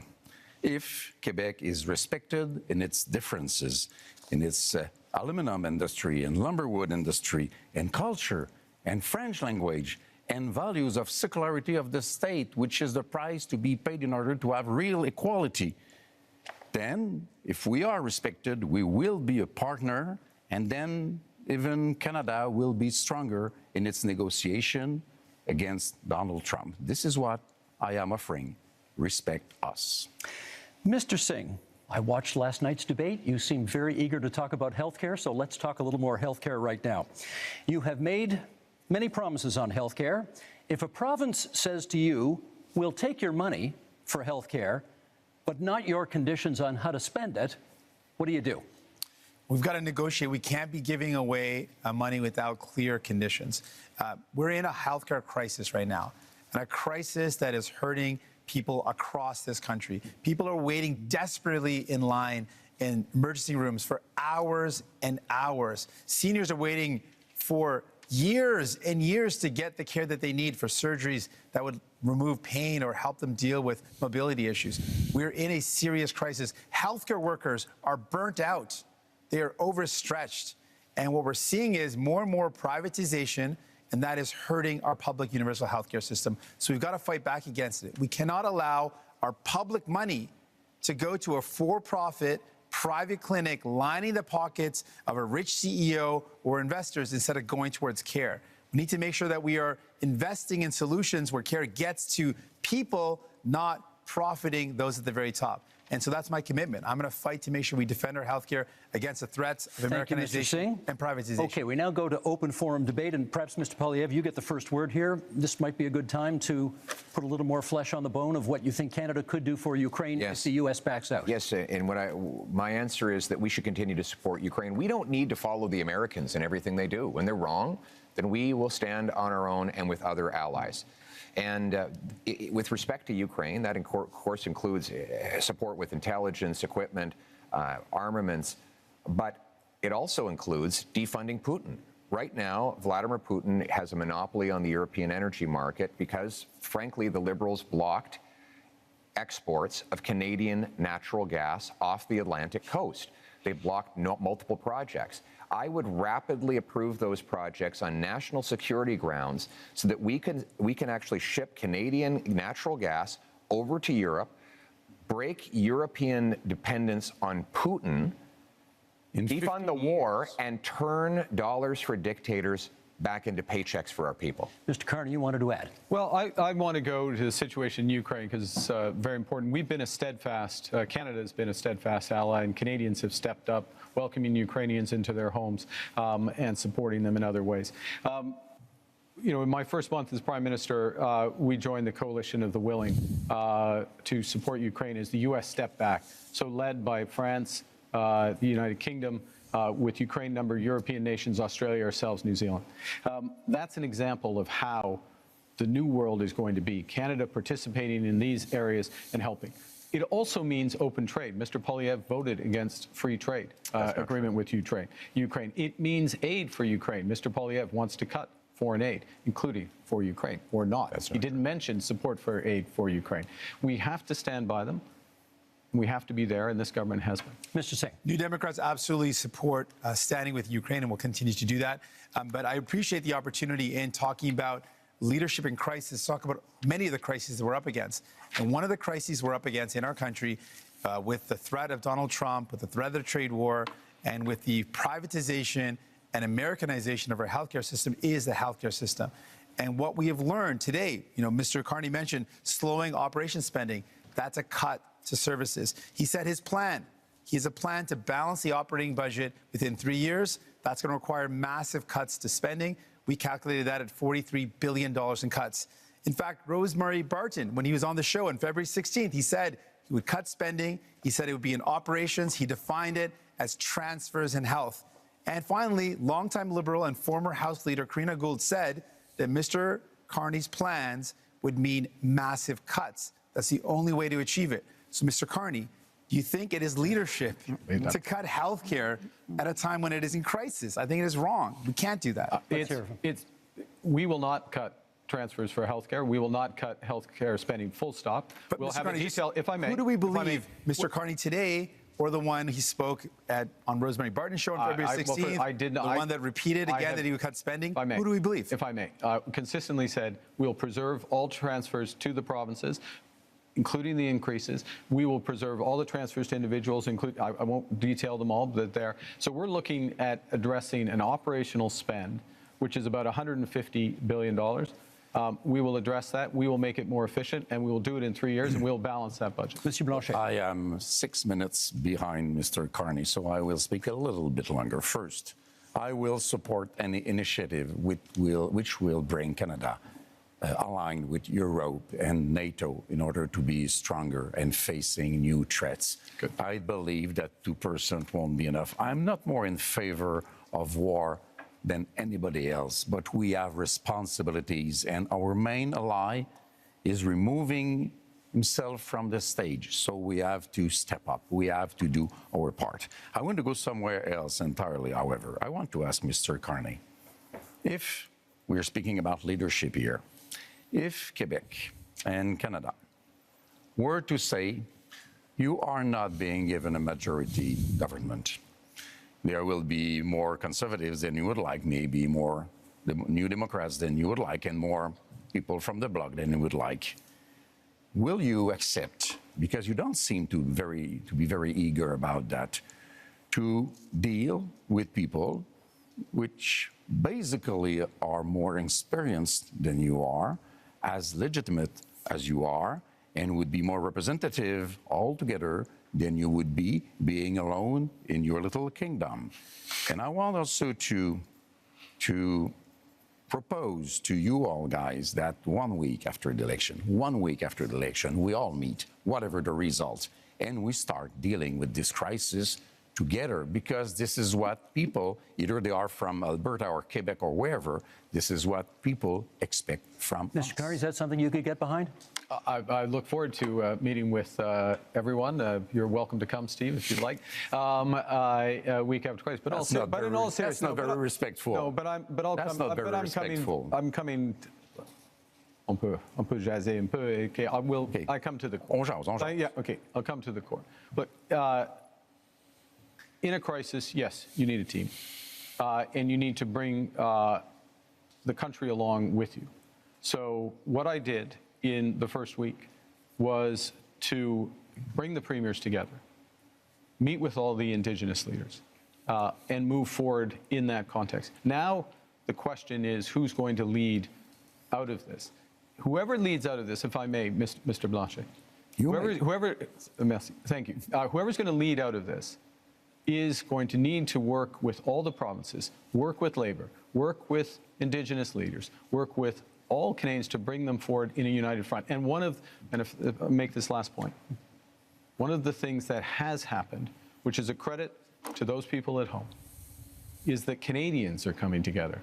And it's our responsibility to meet the strength of Canadian unity. Still lagging. I have one small point to make. Yep. You will be elected, if you are elected, in the parliament where there are other leaders.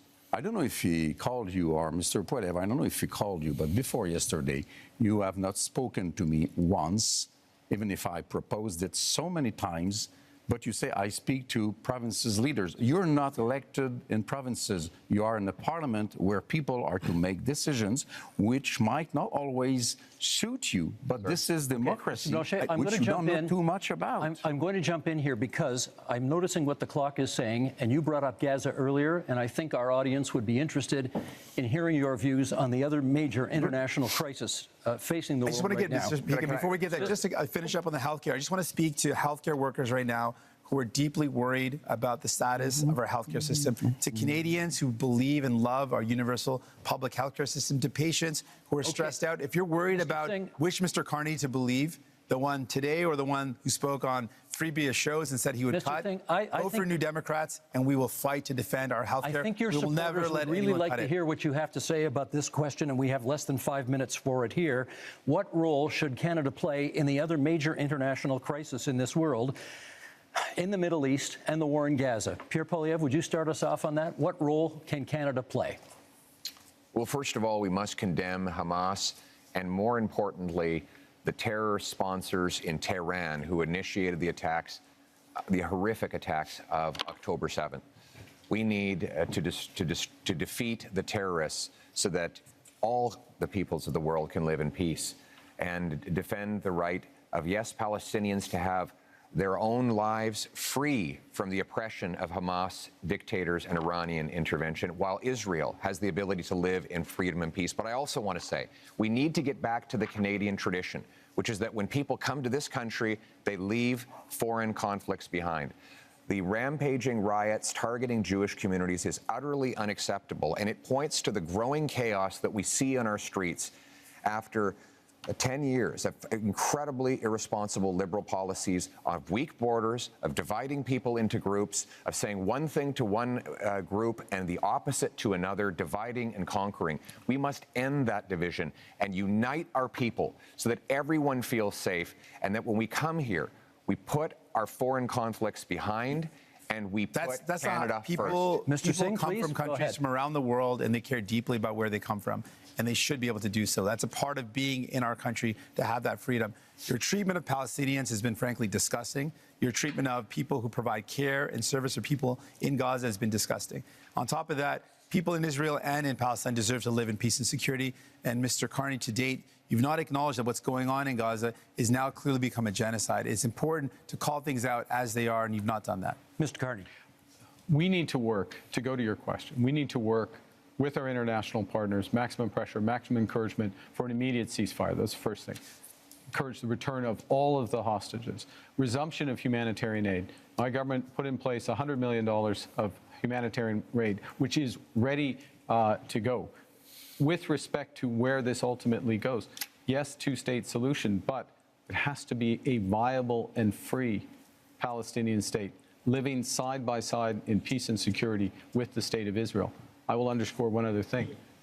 Mr. Poilievre rightly mentioned Iran.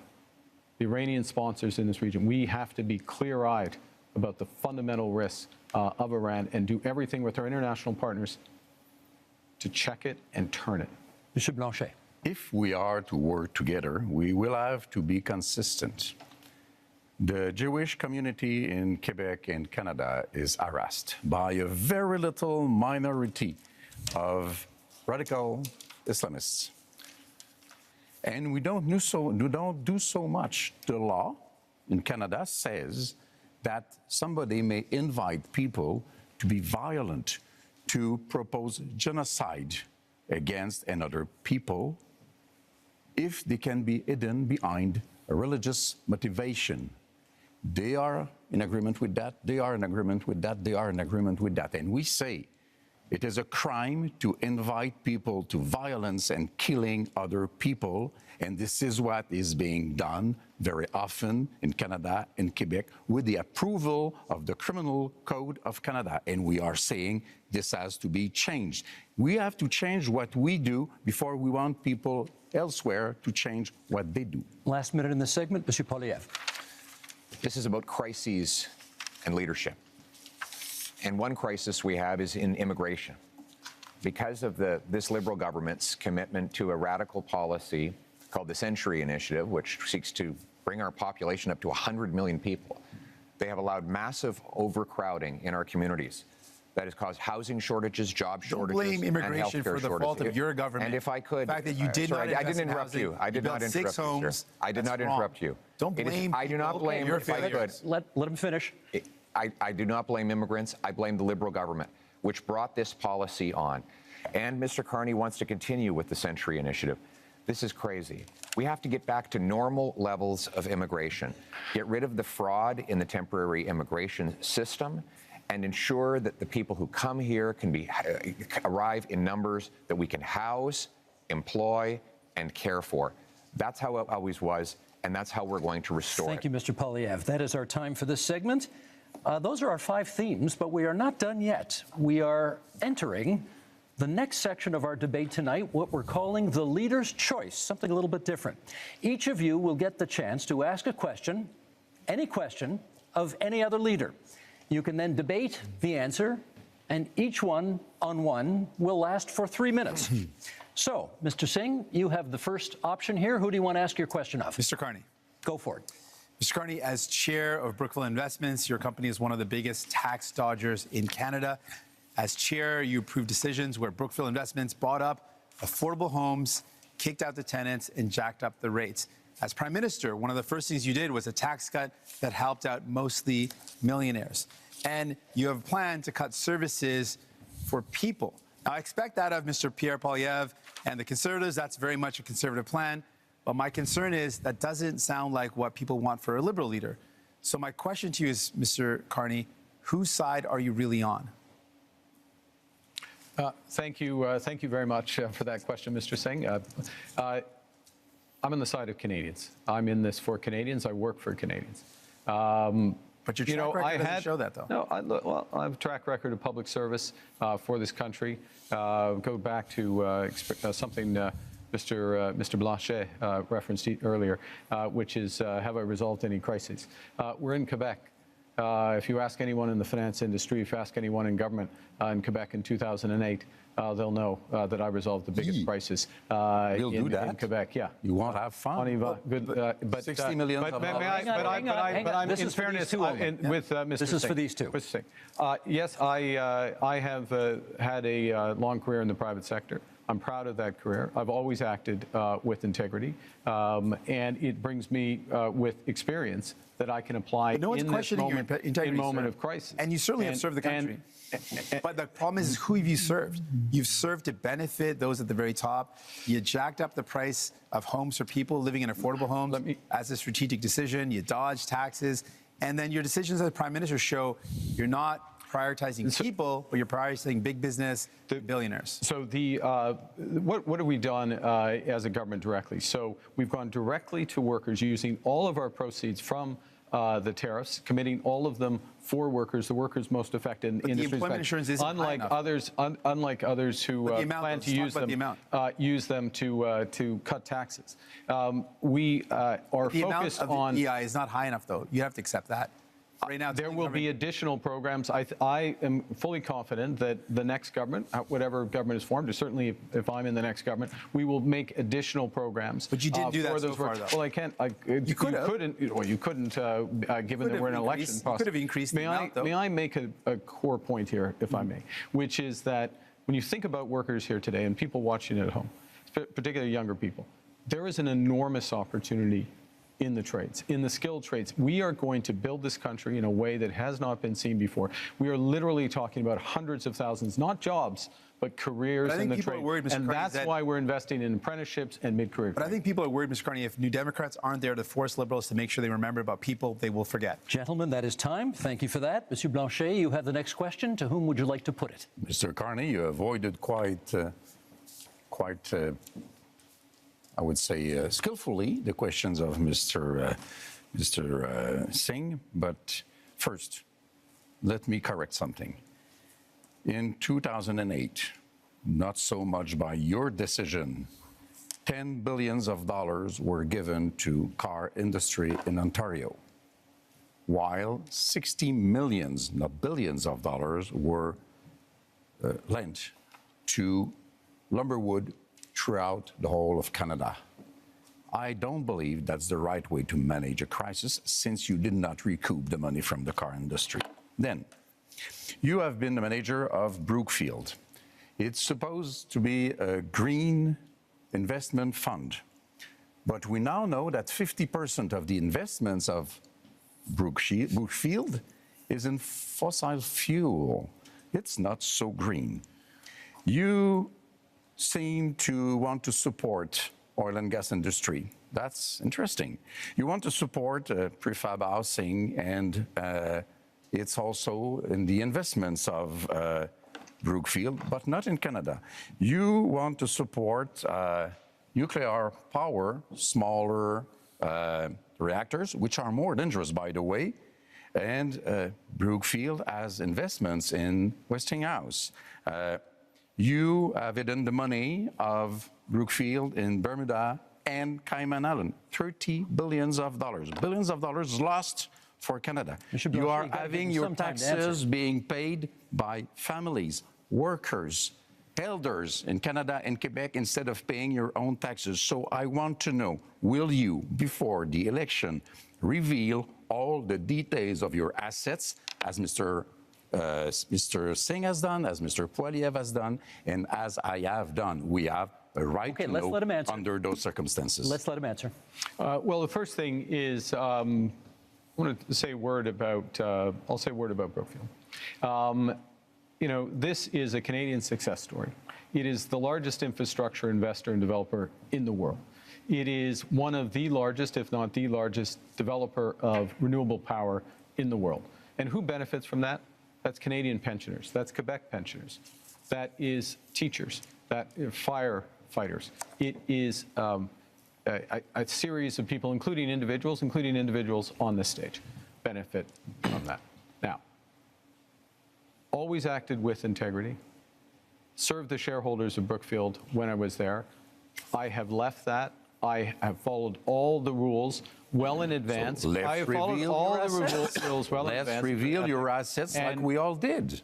And working for the people of Canada. What do you own? Why don't you tell Canadians and Quebecers what you own? Monsieur Blanchet, we're moving on to Mr. Poilievre now, who has his opportunity to ask the question of whomever he'd like here, and that will be? Mr. Carney, but if I could begin by setting the stage. The choice in this election is, after a lost Liberal decade of rising cost and crime and a falling economy under America's thumb, do we want to elect them to a fourth term? Or do we want to change? Change so that you can afford food and homes. Change so that you can be safe on your street, and change so that your paycheck grows faster than your cost of living. Change with a new Conservative government. Because Mr. Carney is not change. Mr. Carney, in 2020, it was recorded, you began advising Justin Trudeau. It's still on the Liberal Party website today that you are Justin Trudeau's economic advisor. They might want to update your website on that. On June 3rd of 2021, you said that inflation would be a sign of economic progress. And you advised governments, including Justin Trudeau's, your Liberal government, to print money, which led to the worst inflation crisis in a generation. Now, that means that mothers went to bed with empty fridges and empty bank accounts, worried how they'd feed their kids, that seniors worried they'd be evicted from their homes, that young people believed they'd never be able to own a home in the first place.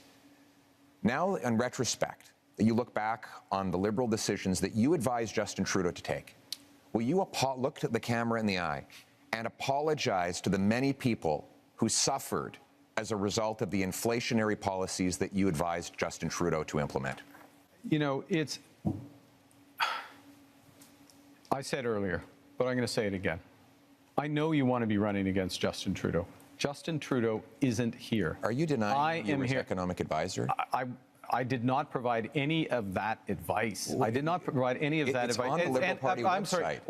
Are you accusing your Liberal Party of lying about your role? Because it says today you can go to the Liberal Party website now, and it says that you were Justin Trudeau's economic advisor. The way you judge someone, in my view, is how they act, what they do when they have responsibility. Twice I was a central bank governor.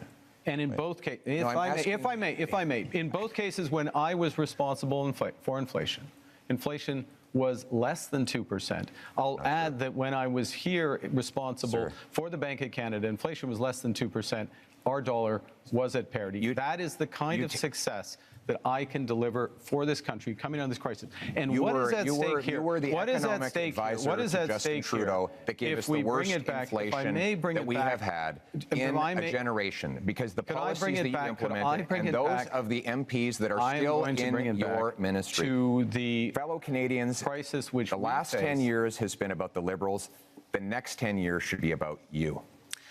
And that's time. Mr. Carney, good news is the next question is yours. Well, I'm going to ask myself a question.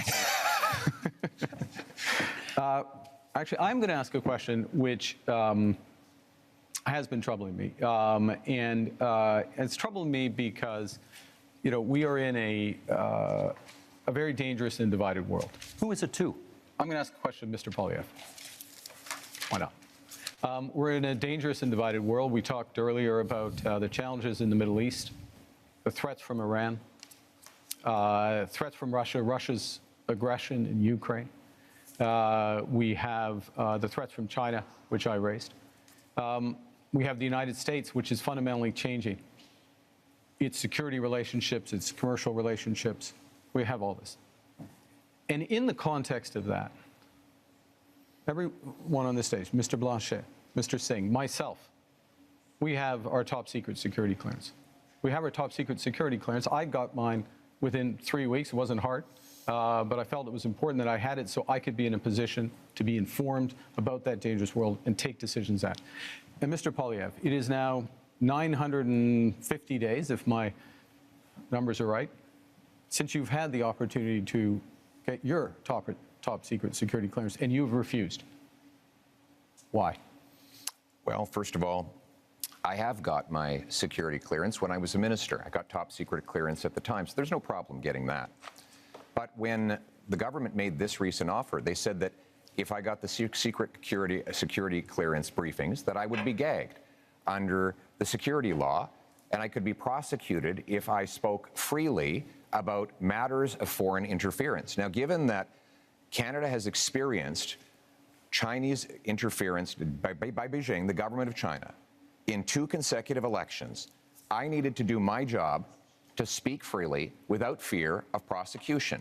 And that was not something I would be allowed to do. Even Thomas Mulcair, the former leader of the NDP, said that when he was the leader of the opposition, he never would have accepted the kind of gag order that your government and Mr. Trudeau's government was attempting to impose on me. And it's good that I'd made that decision, because it has allowed me to speak freely about things like the case where one of your candidates, sir, actually said that he wanted to send a political opponent to China under a bounty threatening his life or imprisonment, and you refused to get rid of him. Now, it might have something to do with the fact that you went to China not long ago to get a $250 million loan for your company. But the reality is you refused to stand up for a Canadian who was being threatened by a foreign government. And I was able to speak freely on that matter because I refused the gag order that the Liberal government attempted to impose on me. Well, there's a couple of interesting things. I think people at home have seen a robust debate here, and it's been a robust campaign, and it has not stopped Mr. Blanchet or Mr. Singh at times during his campaign by making challenges with respect to these issues. So one can address it. I will observe, as someone with the top secret security clearance, that China is not the only country that is accused of foreign interference. And gentlemen, that is time we'll leave for it the at segment. That's our time. Now, closing statements are still a few minutes down the road, so we have a little bit of time for some quick hit Q&As for each of you right now. Short questions, 45 seconds, please, on the answers, and we're going to go left to right as I look at you right now. Mr. Poilievre, you get the first question. To the best of my knowledge, you have not offered a hard timeline, as the other parties have, to meet Canada's NATO commitment of 2% spending on defence. When would you hit that target? My aim will be to 2030. That said, when we renegotiate our trade deal with the U.S., I know it's their priority to see us increase our military budget. One of the things I will say to the Americans is the more free trade, tariff-free free trade we have, the faster we can rebuild our military in Canada and reassert our sovereignty. And we will use that money to have heavy icebreakers in the north, Poseidon aircraft, fighter jets, a new base in the north, double the Arctic Rangers, fill the vacancies in the armed forces, and rebuild the warrior spirit that characterized our military since the birth of our country. We will rebuild our forces, and we will stand behind our veterans. Thank you, Mr. Poilievre. Mr. Carney, your question. You have cut both the consumer carbon tax and the capital gains tax increase that you inherited from your predecessor. Is that an admission that the Liberals made life less affordable for Canadians? I think let me give you the rationale behind both of those changes. First, with respect to the consumer carbon tax, in effect, it'd become too divisive for Canadians. Canadians received rebates. On the whole, they received more than the tax actually was, but some had represented that it was a tax without a rebate. It became divisive. It didn't serve its purpose. It made a relatively modest contribution to overall climate goals. I got rid of it. First act made Canadians whole. Secondly, but with respect to the capital gains tax, it's come up again, I'll be quick. This is a fundamental issue. We need to build this country. Builders, innovators, entrepreneurs need to be rewarded. That's why I brought it back. And that's time. Thank you. Mr. Singh, would you change the existing cap on immigration? I've said that the level of immigration, first of all, we need immigration. It's fundamentally important to our country. And we speak to any small business owner, you speak to people here in Quebec, you speak to farmers. It's fundamentally important. A couple of things, though, we know we need to be able to set the amount of folks that we welcome to our country at a level that it meets our needs. So I would ensure that we've got an expert panel that makes that determination based on our economic needs. We also know that we should be very clear that the lack of investment from Liberals and Conservatives resulted in the fact that we have a shortage in housing. That's something that we've got to fix. I should also point out that if you are worried about the cuts being proposed by Liberals and Conservatives, vote for New Democrats. We'll fight back to protect Canadians and make sure that we've got the right immigration levels. Thank you, Mr. Singh. That's time. Mr. Blanchet, Quebec, I believe, is now the only province with a carbon tax. Do you think that's fair? It's not entirely true. It's not a tax. What Quebec has is a system by which we invite big emission companies, I don't know how to translate that, to reduce their emissions. If they do not, then they have to pay. It goes into a fund which is invested then in reducing emissions. Our partner is California, which makes this a huge deal about reducing emissions. This is what we do. This is to be compared to what Europe does. And by the way, Europe would impose tariffs on Canadian oil if it ever got there. We're quite proud of that. And we have to be responsible because this is much less expensive than doing nothing to fight climate change. That's time. We're going to do another set of quick hits here, left to right again, and 30 seconds this time. Monsieur Poilievre, you've previously promised to defund the CBC as one of your very first acts as Prime Minister. Is that still the plan? Yes, CBC will continue to operate as a self-funded, Canadian-owned and controlled non-for-profit that raises money like other media organizations through sponsorships, subscriptions, advertising, licensing fees, and countless other things that will ensure Canadians who still want to listen and view its content will be able to do so. And at the same time, we'll allow freedom of the press so that everybody has their voice heard and they can make their own decisions. Thank you, Mr. Carney. The next question to you, 30 seconds. Would you remove some of Canada's legal tax avoidance loopholes that companies that you have worked for have used? look, I think that what we need to do is undertake a comprehensive review of our corporate tax system and do that on the basis of the right principles. We've got to have fairness, transparency, sustainability, and competitiveness. So we need a tax system, a corporate tax system, including being part of a international minimum corporate tax through the OECD. And that is time. Mr. Singh, the question for you is, if you hold the balance of power after this election is over, what would your price be to support another party? We've laid out our priorities. We want to make sure we bring down the cost of groceries, build homes that people can afford. I can also tell you that we would defend CBC, unlike Mr. Poilievre, who wants to cut it. And we would close tax loopholes and offshore tax havens, even though Mr. Carney didn't respond to that. And selling stocks and shares to make profits and then having less taxes on that is not hard work. And so those aren't the job creators. The people who are job creators are the hardworking men and women that contribute to our economy. Thank you, Mr. Singh. Monsieur Blanchet, kind of the same question. If you hold the balance of power in the next minority parliament, if it is that, what would be the price of your support? Respect for Quebec. That's quite easy. I don't want to go against what Canada wants to do for itself, but I don't want Canada to impose an economic vision or a multiculturalist vision on Quebec, which is different in terms of language and values and secularity and equality between people. So I want to be a partner, and if Quebec is respected, Canada has nothing to fear from the bloc because we vote for what is good for Quebec. It only has to be good for Quebec. Thank you, Monsieur Blanchet. Now, we have one last question for each of you. We'll go right to left this time as I look at you. Bit of an offbeat question. Monsieur Blanchet, what is your biggest regret during this campaign? That's a very good question. I'm not very fond of regrets, I would say, but we should have started sooner to see that we had to create the environment for a deal in which Quebec and Canada would be, one bigger than the other, but partners to be stronger in front of Mr. Trump and showing that maybe nobody here is the partner to let go alone without being surveyed or controlled or supervised by a Quebec voice. Thank you, Mr. Blanchet. Same question, Mr. Singh. Your biggest regret of this campaign? Not being able to meet as many people as I would love to have. It's a short campaign, and so I can't get to as many communities that I wanted to. I think one of the honors of my job is to be able to meet people and to hear their stories, and then to take their stories and concerns and bring them to Ottawa and to fight for those people.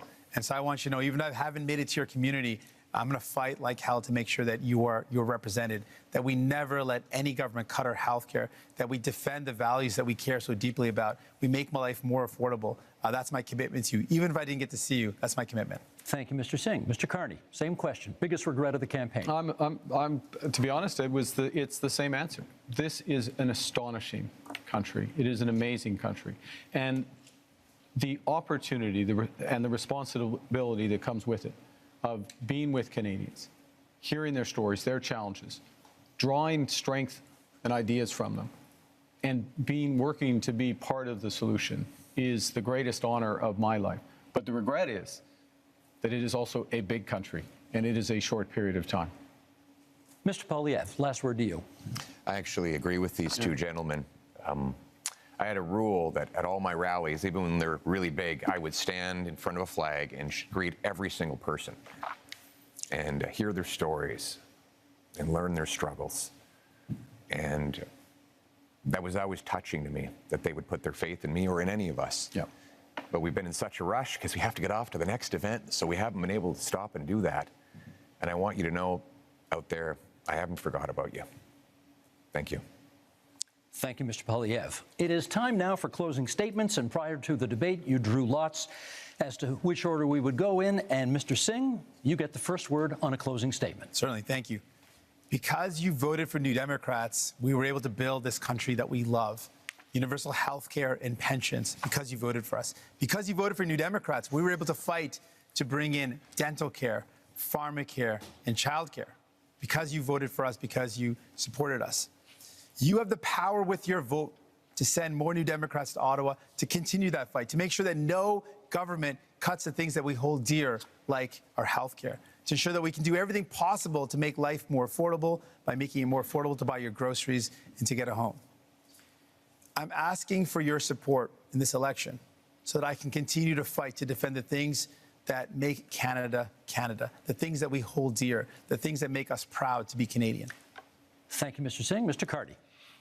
We are facing the biggest crisis of our lifetimes.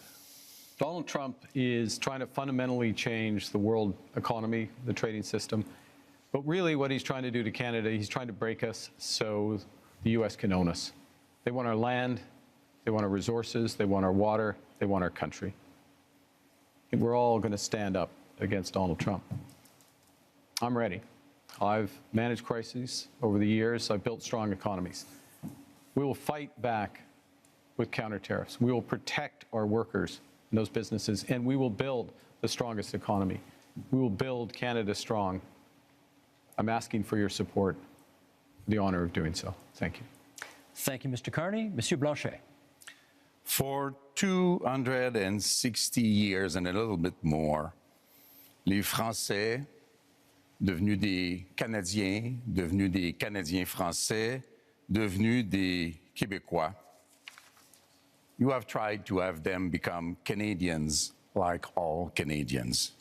But to no avail, we are different. So let's be economic partners. Let's have a voice chosen by and for Quebecers, an ally for Canadians as equals in front of Mr. Trump. Monsieur Poilievre. Only in Canada could someone start where I began and get to this stage. I was born to a single mother and adopted by school teachers who raised me to believe in the incredible Canadian promise that anyone who worked hard could do anything. That promise feels broken today. Many of you worried about paying your bills, feeding your families, or ever even owning a home. You're worried your kids are in danger. But I'm here to say it doesn't have to be this way. With change, we can restore the Canadian promise so that hard work gets you a beautiful house on a safe street under a proud flag. We can do it with hope for a change. Gentlemen, thank you for a very spirited debate tonight.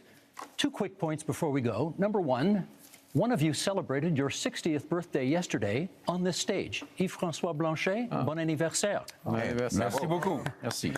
Secondly, you'll notice we didn't have to change the time of this debate because the Leafs already clinched the Atlantic Division title, and therefore we didn't need to move the debate to accommodate a hockey game. I'm getting back at my colleague who was in this position last night, and okay, go Habs go, that's fine. With that, we're done. Thank you, leaders, for being here tonight. We are just 11 days from Election Day, April 28th, but there are many ways that you can cast your ballot starting tomorrow at advance polls. If you intend to vote by mail, that deadline is April 22nd. Make sure to check your voter card for details or contact Elections Canada. This is your democratic right, and we hope you use it. Thank you so much for being with us tonight. I'm Steve Paikin. Good night from Montreal.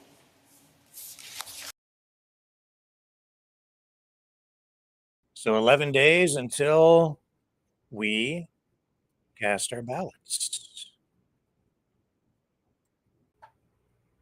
Now, it's our understanding that the post-debate media scrum has been canceled because of security concerns. So we're going to go to the phones, and that's where you get to weigh in on the conversation tonight. Call now, call often. I'll put the number back up on the screen. 1-647-734-4220. When prompted, punch in the PIN number 860-075-764, followed by the pound sign to join the conversation. And to reinforce, I'll run this. Okay, Mavericks, it's call-in time.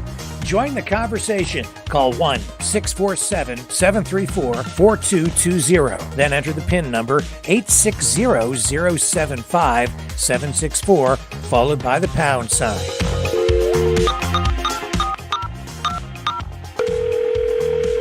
Exercise your right to free speech. Call 1-647-734-4220. Then enter the PIN number 860-075-764, followed by the pound sign.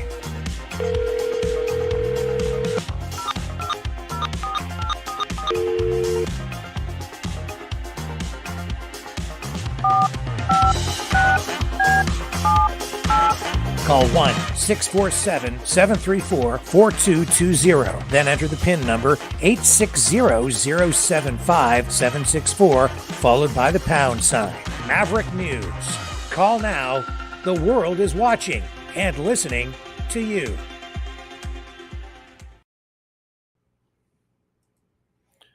We are ready to take our first caller of the evening.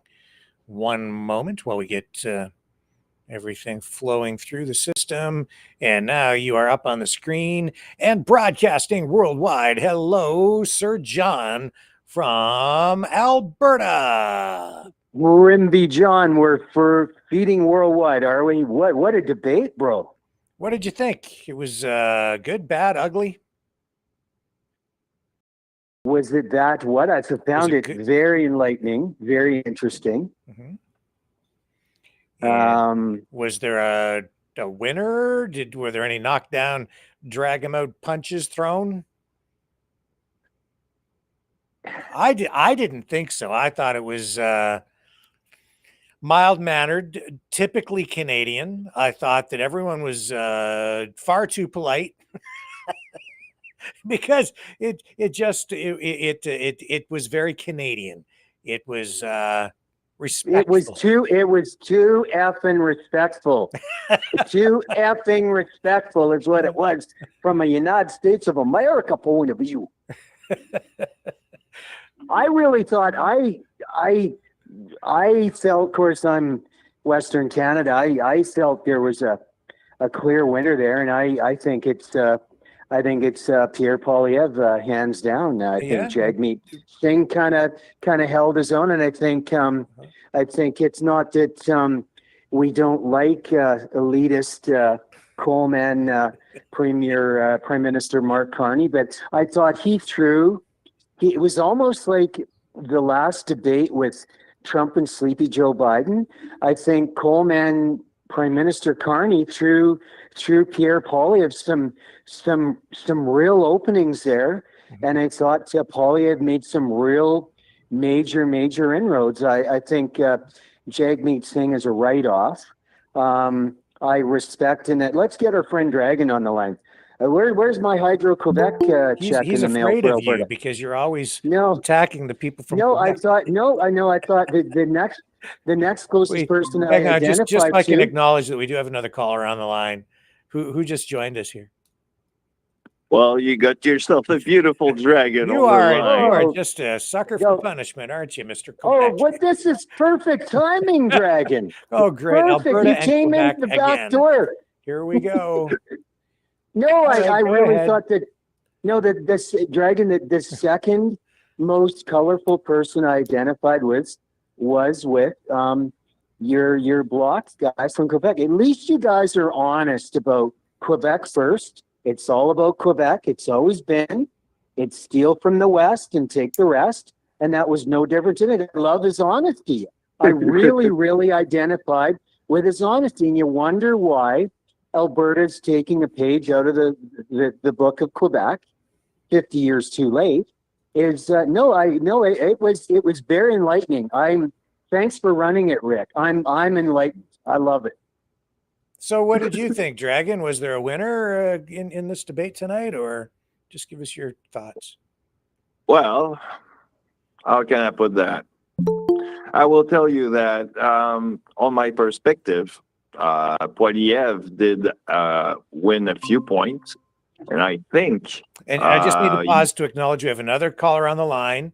So you're up and live. So no swearing in the background, whoever it is that just called in. But we'll go back to Dragon and let you finish your thought. So yeah, I think Poilievre did contribute to point out a few stuff. So yeah, he did won a few points, I would say. Carney looked completely lost in most of the question, which is with what I would expect from a liberal. So yeah, I think that Poilievre did pretty much win the fight here.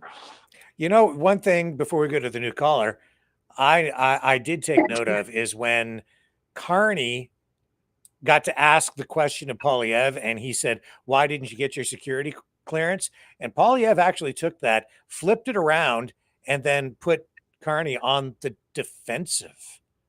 If you noticed, it was skillful. Yeah. Yeah, and it wasn't really the right question for Carney to ask. So whoever prepped him for this debate, he needs somebody better. Because well, guys, basically, Coleman, our Prime Minister Carney, he was the Joe Biden, and Pierre Poilievre was the Trump. But I don't do, think Dragon, he was I gotta that say, sleepy. No. well, I do have to say, Dragon, I really have a lot of respect for the Bloc in Quebec, because I think the second most honest person on the debate tonight was your separatist Bloc guy. And I appreciate his honesty, because we feel the same way in Alberta, bro. We've just been 50 years coming to the party. We're playing your strategy book there now, bro. Hey, well, hang on. We've got the new caller. Let's listen. Who's there? It's Isabel. I thought so. Hello, Isabel. Yeah. Hi, John. Hi, Dragon. Hello, Isabel. I think Blanchett did a good job. Blanchett. I think he did a really good job. Pierre really put Carney in his place. And again, though, Jagmeet Singh was like the little 2-year-old tantrum in the corner. He couldn't keep his mouth shut. He did himself a dishonesty there tonight, just like he did the other night. Mm-hmm. Yeah, he was the guy kind of interrupting everybody, wasn't he, Jagmeet Singh? Constantly. I agree. Yeah. Like, are you 2 years old? Well, he's screeching for attention. He's way behind. It looks like they might even lose official party status based on the polling, if you believe that. And in this case, I tend to believe it. Well, he was embarrassing. If that would be my leader of my party, I'd be embarrassed. I'd take him in the corner and say, "Can you shut your mouth for like 2 minutes?" But really? Guys, from the Alberta point of view, Remy John, Dragon and Isabel, welcome. The guy from the Bloc, there were the gun barrels were all pointed allegedly at Coleman, Prime Minister Carney, on Brookfield. You don't live in Canada, you live in New York. I mean, why? And he dodged the questions, not gracefully at all. What is your net worth? Where are your assets? They hit him hard. They hit him high and low and where the cherries grow. And he just was flat-footed. He's an elitist banker. He's an elitist banker.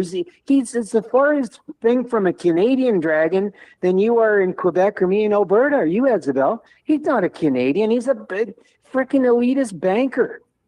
Yeah, they went in with he was targeted from the minute he started. And I mean, Blanchett really had the numbers on him, and you could see it on his face. Like Carney just was like, "Oh my God, they're going to bring this up," and everybody was like, you knew everybody knew about it, and he still didn't answer it. So, dancing around everything. Like you say, whoever wrote his line did a bad thing tonight. Well, I would ask this: how is he supposed to list in a debate all the different things he's invested in when his investment is in Brookfield Asset Management, which is a company like an asset management fund is like heavily diversified, so they're invested in like probably thousands of different companies. Right, but the ones that he is invested in, what's that? Are the ones that he's pushing on the country. Well, that's sort of my point, though, Isabel, is with an asset management fund. I don't think that people understand what an asset management fund even is. In fact, I'm certain that the vast majority of people, like maybe 15% of the population, understands. They've actually. Well, Rick, come on, Rick. No. Let me finish, John. Let me finish. I'm not trying to defend him so much as just explain that these companies are just you can target somebody on this front. Like it's like, okay, they own portions of all kinds of companies. So Brookfield, like BlackRock or any of these asset management funds, they have like they have shares in solar panel companies, but they also have shares in oil companies. They have shares in car companies, but also in companies that manufacture canoes. They have shares in like all kinds of different, like all kinds of companies. That's why people say, well, BlackRock owns 90% of everything in the world.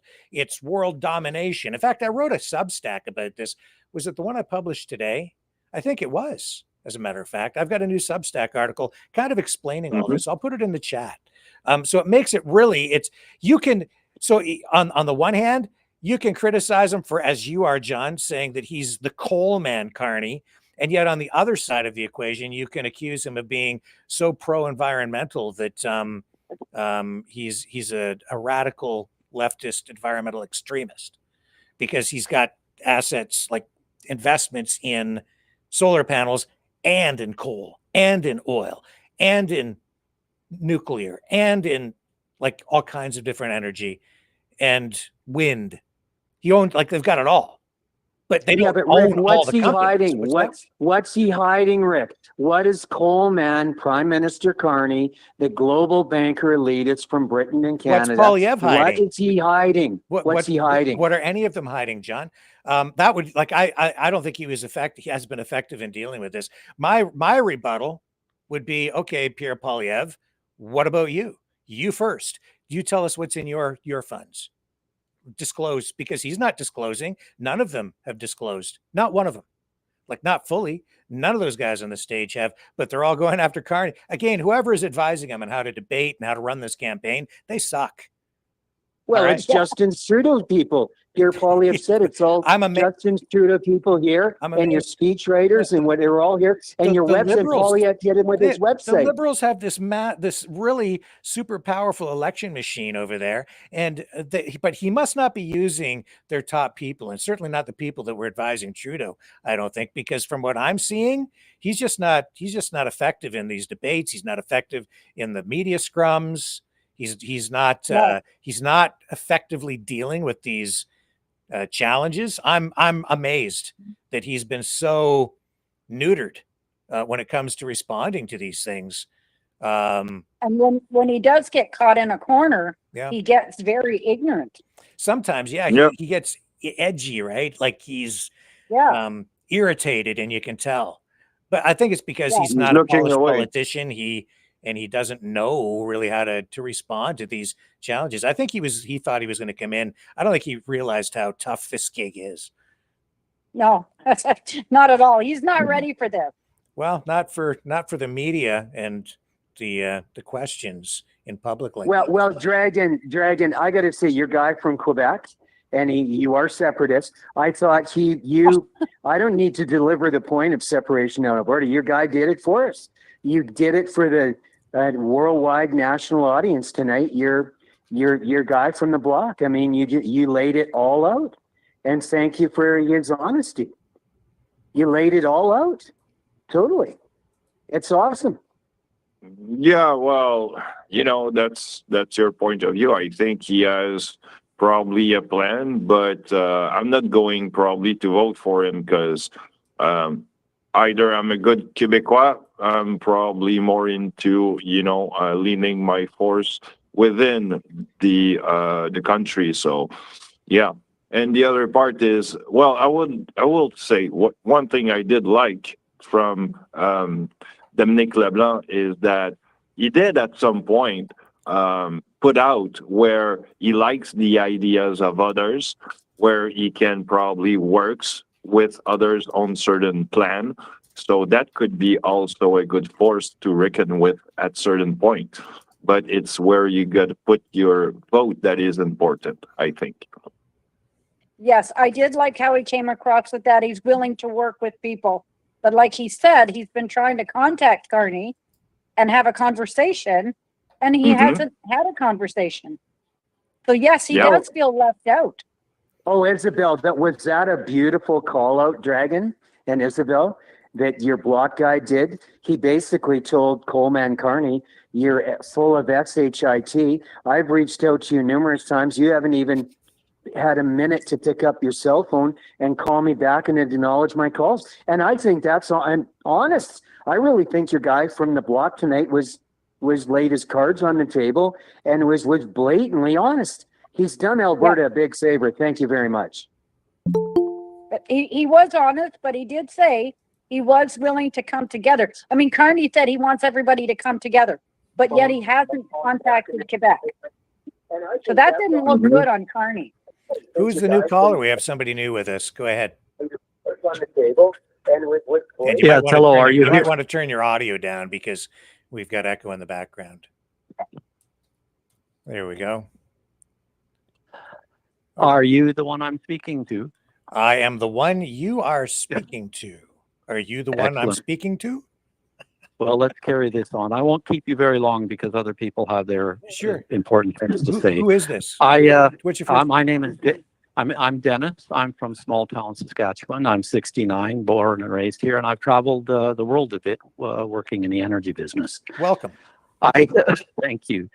Hi, what Dennis. I see. Oh, hey.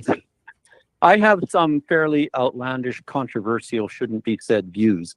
So what I'm going to stick with is when I was younger, I used to not watch, but I'd see the politicians arguing with my parents. And I thought, gee, none of those people are any good. All they do is say bad things about each other. And that was a child's point of view. And that still exists somewhat, but I do like in this debate, there was an opportunity to pick out a few good things. I just wish there'd be some way we could take all the good things, mix them all up and put them onto a number 5 person that was there for us. I have great hopes for Canada. I am more of a patriot because of Trump, and I really like that.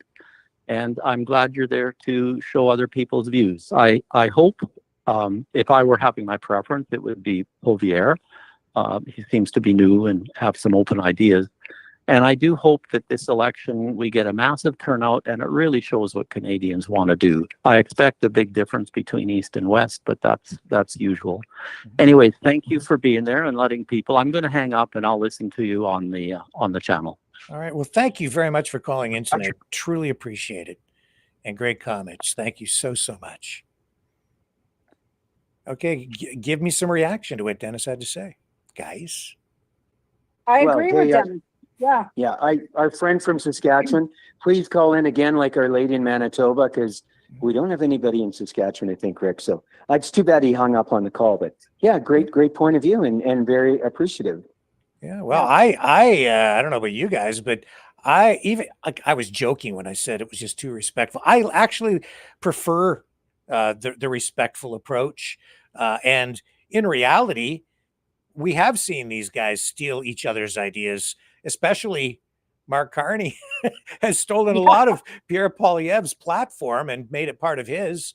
So, and I will say this too, in recent weeks and months, I've seen all of them kind of come back over closer to the center, closer to, I think, where I'm at. For me, I relate to more of what I think all of them are kind of saying. So I'm finding more commonalities with all of them to a degree than I was before. And I think that's a positive sign because I think we're getting a little less polarization here in Canada, except out in Alberta, where everybody's on this roller coaster ride of 51st state separatism. And that's pretty darn polarizing out there. So, John, see if you can throw a fire hose on some of that stuff, but I'll throw it over to Dragon. Well, but Rick, that's a little rich coming from the point of view. One of the main guys on the stage tonight is Bloc Quebecois sitting in the House of Commons in Parliament wanting Quebec to separate. That's You're the one who said he thought he did well. You were praising him 5 minutes ago. But he's a separatist sitting in the Parliament wanting his Quebec to separate. That's a little rich to point the finger at Alberta. I didn't point the finger at Alberta. You're taking it out of context. I'm saying that Alberta is divided right now, that you guys are all fighting with each other. I'm not criticizing. I'm just pointing something out. It's a neutral comment. Please don't take the flamethrower to me. Don't shoot the messenger, John. I'm just commenting. It's not a criticism. It's an observation. It's not a negative thing at all. But Dragon. Well, Dragon, you it's know your what? turn. It's Dragon's turn. Yeah. Well, I do remember once, long time ago. Oh, geez, that makes me old. I used to be a little kid when I did look at Brian Mulroney on stage, and these time were pretty heated, if I do remember well my recollection of debate. So yeah, it was a fun time back in the days with the Lac Meech situation, right? So Yeah. let's extend that to what's going on right now. It's kind of weird when I've seen there's a little bit of polarization, like Rick have said about what's going on, or mostly with Carney, because Carney is not on his spot at all, actually, and this is why it looks bad on him. Isabel, Yes. thoughts? I fully agree. Carney is not prepared for this kind of platform. No. He is absolutely not prepared. These guys have been at this well, not maybe Dead Meat thing so much, but LeBlanc and Poilievre have been on this kind of platform a long time. Carney is kind of the guy that sits in the office. He's never had questions like this thrown at him, so he's not prepared. So in my eye, if he's not prepared for a debate like this, how can he be prepared to run a government and a country? I don't know. You could also argue that these other guys are career politicians, and Carney brings a wealth of experience from the private sector, and certainly as the governor of 2 central banks, there's a whole lot of experience on the economics front there. He is a real, like, one of the world's leading economists. There's no, you can't deny that. 2 new callers just joined us. Who's on the line with us now? Hey, Rick, it's Chris. Hey, and who's the other caller? How are you? I'm great. Who's the other caller that just joined us? Hey there, Rick. This is Brett Boyle calling also from Alberta. I know Dragon. Dragon needs to come over to my channel quite a bit. Okay, I'm gonna throw it over to Chris because she did call in first, I think. So go ahead, Chris. Oh, I'm just calling to say what I thought about the debate. Yeah. Carney is boring. Dagmit has a big mouth. Poilievre, I knew Isabel would laugh at that. And Poilievre, he's like AI. He just keeps repeating the same thing over and over and over. But I have to say, the Quebec guy, I actually did like, I'm with John. I did like what he had to say tonight. I think he brought up some good points, and he seemed very honest about it. So I think the winner tonight, I'm going to throw that at Quebec. Really? Okay. Well, Yeah. so are you gonna move to Quebec so you can vote for him? No, because they don't have no. any candidates running outside of Quebec, That's right? right. So Well- like they're hey ho ho. The rest of Canada's got to go. Yeah. I mean, good for him for having a voice there tonight and last night, and good for him. I kind of like when he started to call out Carney a little bit. I mean, Carney just got attacked tonight, and you're right. Carney has no, he's got no people skills for talking, like talking to crowds, and then he gets angry if you annoy him, he gets angry really quick, and I'm noticing a lot of that in him. Mm-hmm. Yeah, he'll have to grow into the public into the public spotlight that he would have to fill as prime minister for sure. He's a smart guy. He's a smart guy. I think he'll do it. But he is. Yeah, back to you though, Chris. If he gets, I just don't think. And I don't even know why he was there, because he's not going anywhere. Right, Isabel? He's going nowhere. Oh, he's going somewhere. He's going down the toilet. Okay. Well, I don't want to say that, but you're right. All right, let's throw it over to our new caller from Alberta. Go ahead. Okay. You're from Alberta, or were you from Quebec? No, I'm actually I was born and raised in British Columbia, but my family's been in Alberta since my family has been in Canada. So I've spent half my life in BC, half my life in Alberta. I was also a participant at the 22 Freedom Convoy protests and was part of the blockade at Coots Milk River and stuff. So I see. Yeah, I actually what I really came up to say is I had to disagree with one of the previous callers and some of your panel guests or fellow call-ins. Pierre is not new. Pierre is a career politician that started working in his 20s under Stockwell Day in the Okanagan in Kelowna. That's right. He's worked for Stephen Harper's previous prime ministership. He's not new. He's a career politician that has been groomed for position. He's not new. And there's a lot of people, especially in Alberta, that seem to forget that conservatives like Michelle Rempel are WEF World Economic Forum. Like, I am beside myself being at the border blockade, being part of the discussions there where we didn't talk a lot about the Liberals and the NDP and the WEF and stuff. Like, we all already knew that. A lot of the conversation was surrounded Michelle Rempel being part of the World Economic Forum, Andrew Scheer being part of the World Economic Forum, John Baird. Like, you have Pierre has close ties with B'nai B'rith, which is the Israel lobby.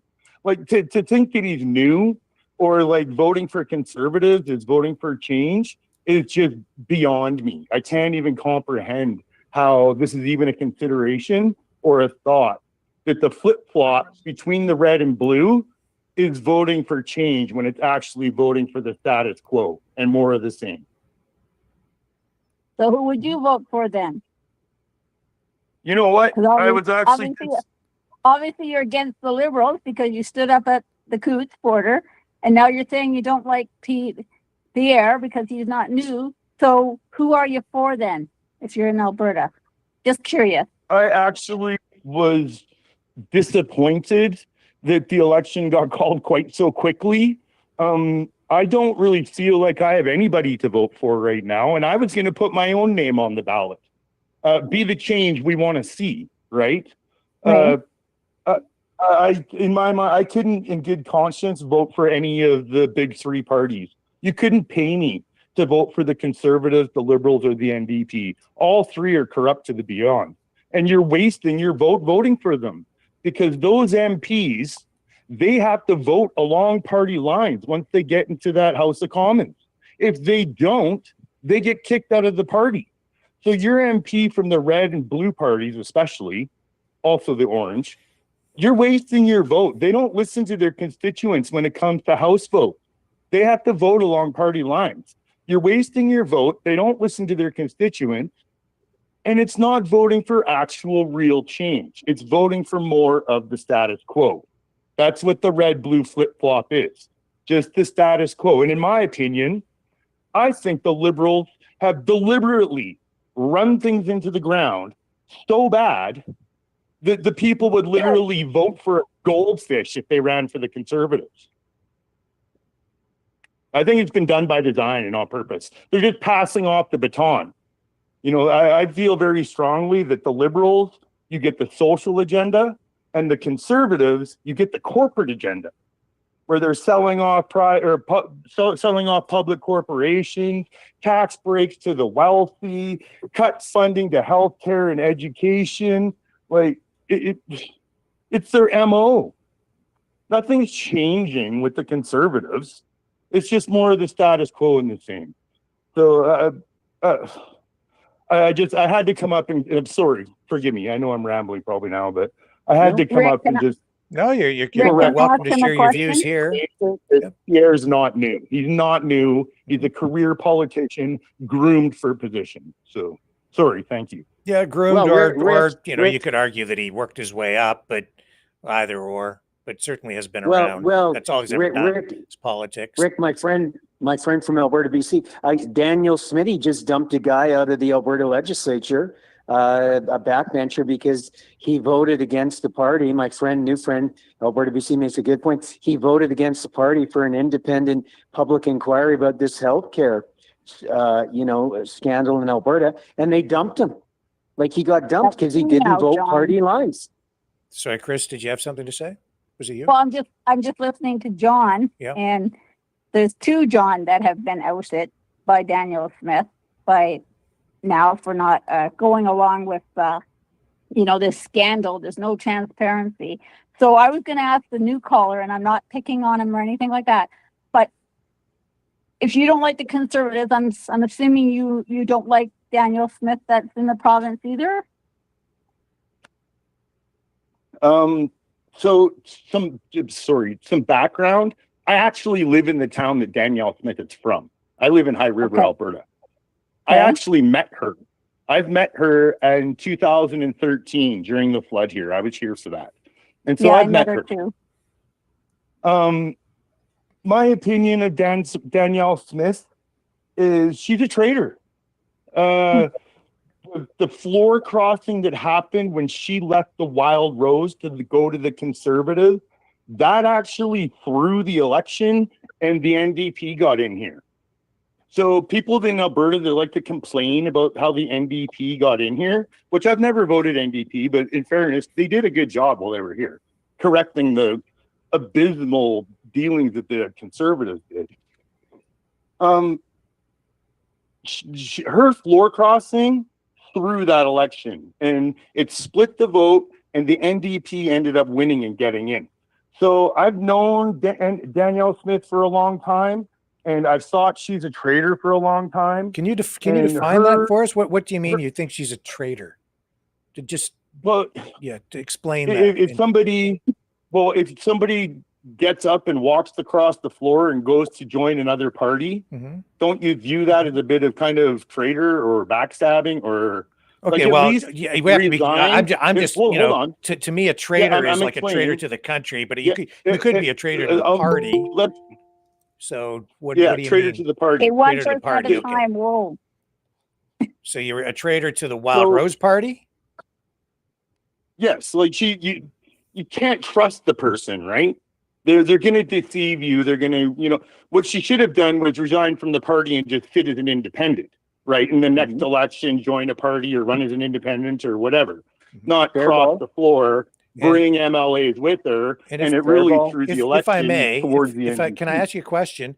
And we have another caller on the line, but just so new caller, just wait for just a moment. You are on with us, but I just want to finish up with our previous conversation here. Yeah, Wild Rose Party. That's is a separatist party, right? I'm not 100% entirely familiar with that party. As to what I don't think so, as far as I know. Wexit and the Maverick Party certainly was. I think Wild Rose. John? Rick, Wild Rose was separatist, no question about it. Separatist party. Danielle Smith was and probably still is a separatist. So when you say she's a traitor, I mean, there's a few layers to that because one. Now. Yeah. Well, it gets better because not only did she do that with turning the back on the Wild Rose, I mean, it doesn't matter who the party is. It could have been the NDP, the Wild Rose. It doesn't matter. Whatever the party is relevant. The fact that she crossed the floor and took MLAs with her, where it's like that, put the question mark above trust, right? Well, she injected separatism into the UCP is what she did when she did that. Now she's gone on to double down and get even worse. Where now I agree. She's actually bending the knee to Trump. Like I'm planning on getting out and going and doing some protesting again, and I'm gonna have sign that is talking about deporting some people. Like we're gonna deport Pierre to Tel Aviv. We're going to deport Danielle to Mar-a-Lago. We're gonna deport Carney to Davos in Switzerland. So this is where we need to deport some of these people to where their masters and owners and controllers are. Like, let's send Pierre to Tel Aviv with Morgan Lansman. Like, let's send Mark Carney, Michelle Rempel. Like, Chrystia Freeland, they can all go to Switzerland, to Davos, to be with the World Economic Forum buddies. These are these are people we need to Isabel, there's a whole bunch of T-shirts for you to make right there. There you go. Yeah, come on, we need t-shirts as well. That's pretty good. So, Actually, what was your name again from Alberta? Yeah, pardon me? What was your name again? Brett Boyle. I was in your chat there. So are you? So you're not a separatist? You're not in favor of? No. Right. You know what? Yeah. You brought up the Maverick Party and Jay Hill.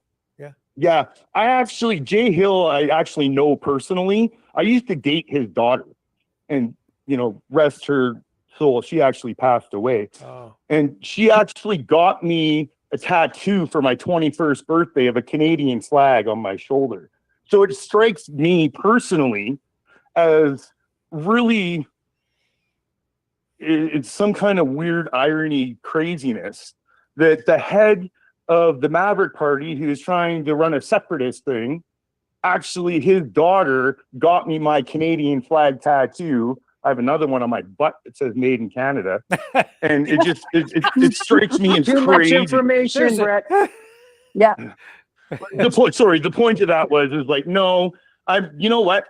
During the 2022 Freedom Convoy protest, we saw Albertans and Quebecers get along, work together, be comrades and brothers in arms. Now look where we are 3 years later with all this separatist talk and break up Canada, and it's gross. Yeah.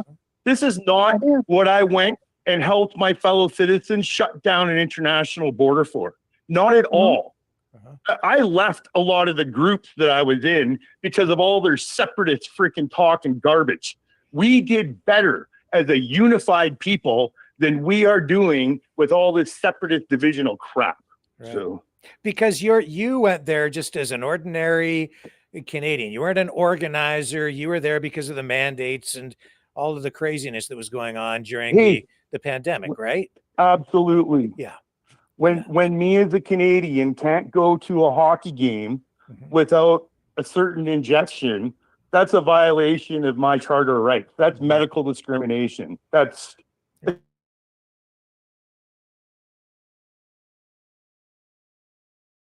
stood up for a lot of other countries. I've been pro-Palestine since before there was an internet. Like I'm not new to the freedom game, and I'm not new to the censorship game. And it was like, I can finally go protest for my own country instead of, helping everybody else. It's like, wow, my own country's in trouble. So yeah, but you're tired and concerned about the separatism that you're surrounded by out there in Alberta. Oh my goodness. Oh, it sounds familiar. The political climate in Alberta right now is like nothing else in North America, I swear. It is crazy. Everybody's all over the map, all over the place. And it is concerning. It's a very much, divide and conquer. And I think that there are definitely aspects at play where they're trying to divide and they are trying to conquer. And the people that just are buying into the propaganda and going along with the current thing, they're not thinking things through. Yeah. So I feel I think it's a real kick in the nuts to a lot of us that went to that protest and the border blockades in Ottawa and stuff, where you saw the Albertans and Quebecers getting along so well, working together, the camaraderie to just flush it all down the drain. Yeah. It's a real kick in the gut. And Chris, you had something you wanted to ask, Brett? Thank you. I just wanted to say to Brett that I'm also in Alberta, and obviously Rimby John is in Alberta, so there's three of us on here tonight from Alberta, which is cool. I feel the same way you do about Daniel Smith. I actually was talking to Rick today, almost the same. It's kind of weird this is coming up tonight, but I feel the same way. I'm very concerned with what's going on with Daniel Smith. To me, it feels like it's getting a more dictatorship province all the time. We're getting division. It's just crazy what's going on here. And I agree with you 100%. I feel exactly the way you two. I don't know how John and Rimby feel, but I feel the exact same way with Daniel Smith right now. Do you think because of all this division, I mean, I'm sure Trump is sitting down in the States just waiting for the fallout. Well, I agree. I think he is. And you know what, Isabel? I don't want to become the 51st state. I don't want Alberta to separate. I'm proud of being a Canadian. I'm proud of all of Canada, even Quebec. I'm proud of everybody. You know what? And it's just, this division is getting out of hand. It truly is. Go ahead there, Brett. Go ahead. I really agree with that. And there's an aspect and perspective of the whole separatist thing that a lot of people, especially, forgive me, white conservatives are overlooking, is that this is treaty protected land. If you don't have the indigenous population going along with anything, it's not happening. Like you're living in a pipe dream. So without the indigenous endorsement on this treaty protected land, none of this 51st state crap is even happening. And it's much ado about nothing. People live in pipe dreams or whatever. So honestly, I think it's better if we all just stop that nonsense and again, recognize and give back to the camaraderie that existed at the 2022 Freedom Convoy when you had Albertans and Quebecers being together, brothers in arms, comrades. We were way, way, way stronger, united and unified, working as a team against, it's a class war, right? It's not a left versus right. It is not a left versus right. It is a class war. So that's my opinion and thought. They stirred up the separation, which they thought was going to work during 2020. But what it did was it made the Canadians stand up arm in arm. And I agree with you, Brett. And I think they didn't like that. That's why they brought out the force. They didn't like that. That wasn't what they wanted to happen. And now there's an interesting development tonight, though, Isabel. I see that Chris Barber has filed paperwork asking for his charges to be stayed by the court because he says that he was given erroneous legal advice during the convoy. What do you think that means? Should I lay it out for you? Yeah. So Chris Barber, one of the leaders of the convoy, after the Emergencies Act was passed, his lawyer, Keith Wilson, if I remember correctly, made a public statement, and I think Chris Barber was there with him, but he gave legal advice telling everyone, including Chris Barber, that it was their legal right to protest and that they didn't have to leave even after police began handing out leaflets telling everyone to vacate, to move along, or you will be arrested or possibly worse.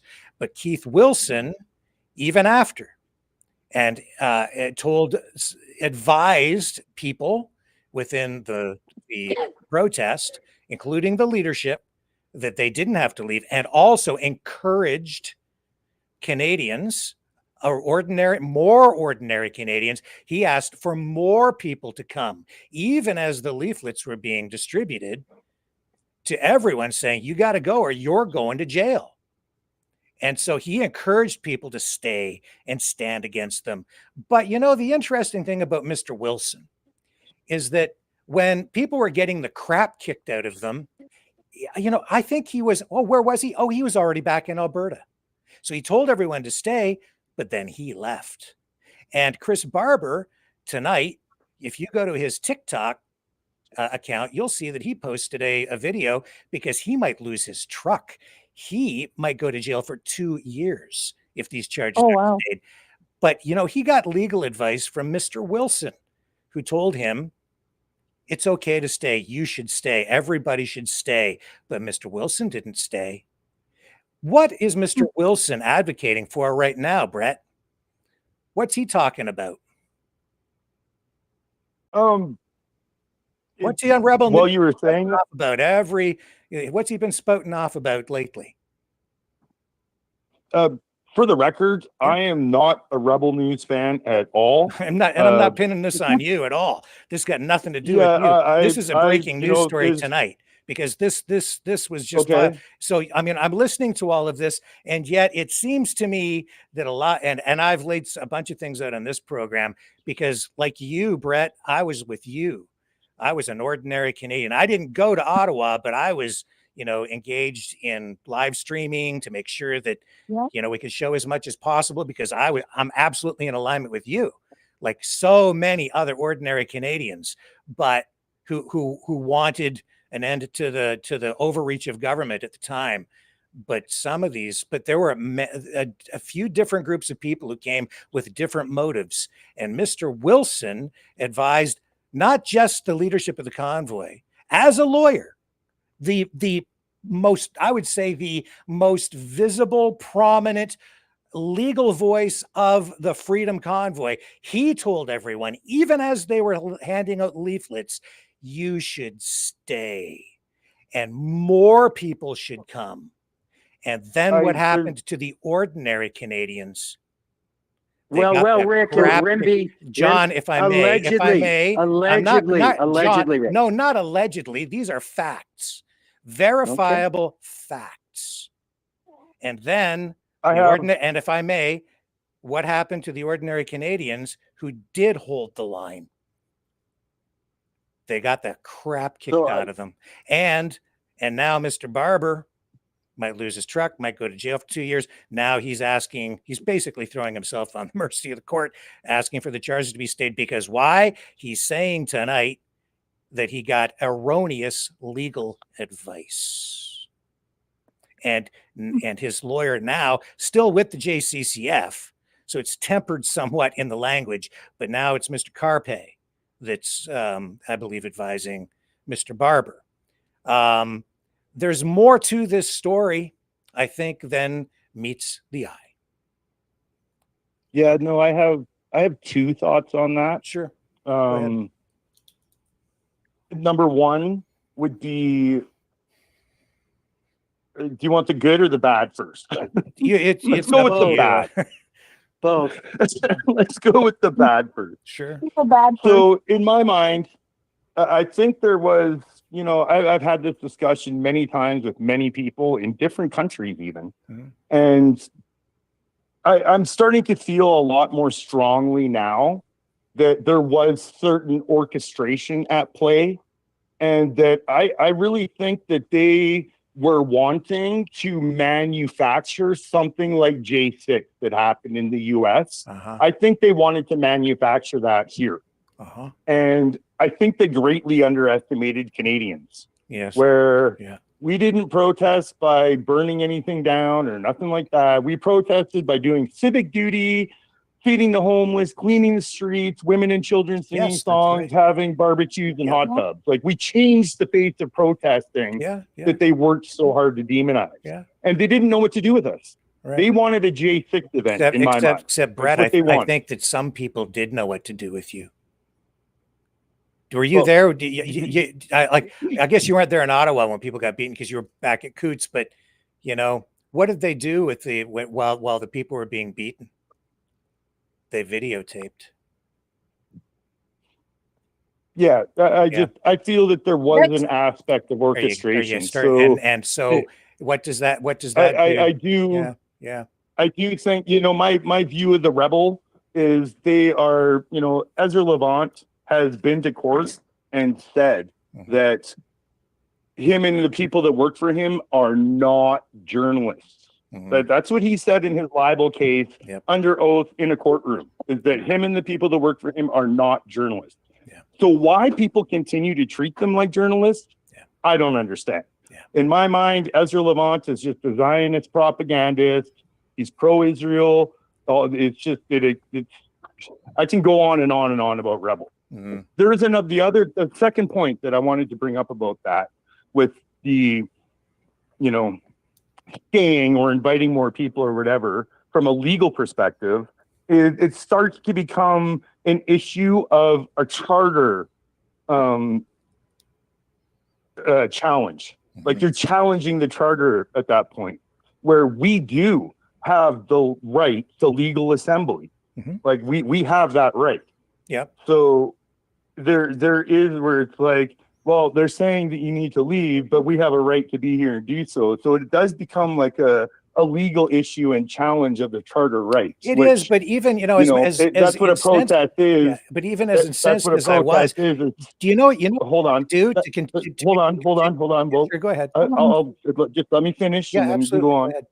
That's literally what a protest is, right? It's civil disobedience. Yeah. And doing things to like make it unknown, like you can't avoid it, like it's hard to ignore. Yeah. And I think in that regard, the Canadian protest was extremely successful because it was impossible to ignore worldwide. So But there is a they charter did challenge. let it go on for like over 3 weeks, and then you know what all they had to do to keep that thing going? Leave, and then come back. Leave, and then come back. That's all you had to do. And they wouldn't have been able to do anything. Leave, and then come back. But no lawyers there told you that, did they? Actually, there's something that happened during that protest, etc., that changed it all. And that is when Tamara Leach, when was being interviewed by, I can't remember who, was being asked about the money though, and the $10 million that was donated, etc. And her response and answer was, "Oh, that's cool. Now we can keep these trucks here for years." When she said that, that turned a protest into, in quotes, the so-called occupation. Right, where now it enabled a bunch of other things to become enacted and happen. Yeah, which should have been said, in my opinion. This is just my opinion. Which should have been said by Tamara is, that's cool. Now we can politically organize and afford to pay our accountants and our, public relations people and advertising. Now we can politically organize and actually make a difference and change. And that wasn't the response. The response was an occupation, in quotes, occupation response. And that enacted and enabled a whole bunch of other things. I think that's a very, very, very pivotal point that happened in the Ottawa protest that a lot of people skip over and overlook, where it literally changed everything. So there were a lot of things that I think in hindsight now begin to make a lot of sense, because even though the pandemic ended some time ago, I think the masks are only now beginning to come off in some cases. And when they released the information on that Give, Send, Go, how much of the funding came from the United States? 56%. Does that seem normal to you? 56% of, like, what was it? What was the total amount raised between the two? Like 11 million? Oh, it was, I think, more than that. No, it was over 20. Yeah, 20 some million dollars in the space of days. Yeah. Does that seem normal to you? No. Yeah, it was and 56% from the U.S. side. And then here's another thing, okay? And we haven't heard the last of this. What did Carney say, though, when that whole question about security clearance and foreign interference in our political system, and what did Carney say to Poilievre? He said, China is not the only country, in fact, I think I wrote it down here, that is involved in foreign interference in our political system. That's what he said, and I'm paraphrasing a bit there. Isn't that definitely interesting? 100%? So what other country is interfering in our politics? And I can answer that real quick, and then I'm going to jet. If you notice, there's a certain leader of the Conservative Party.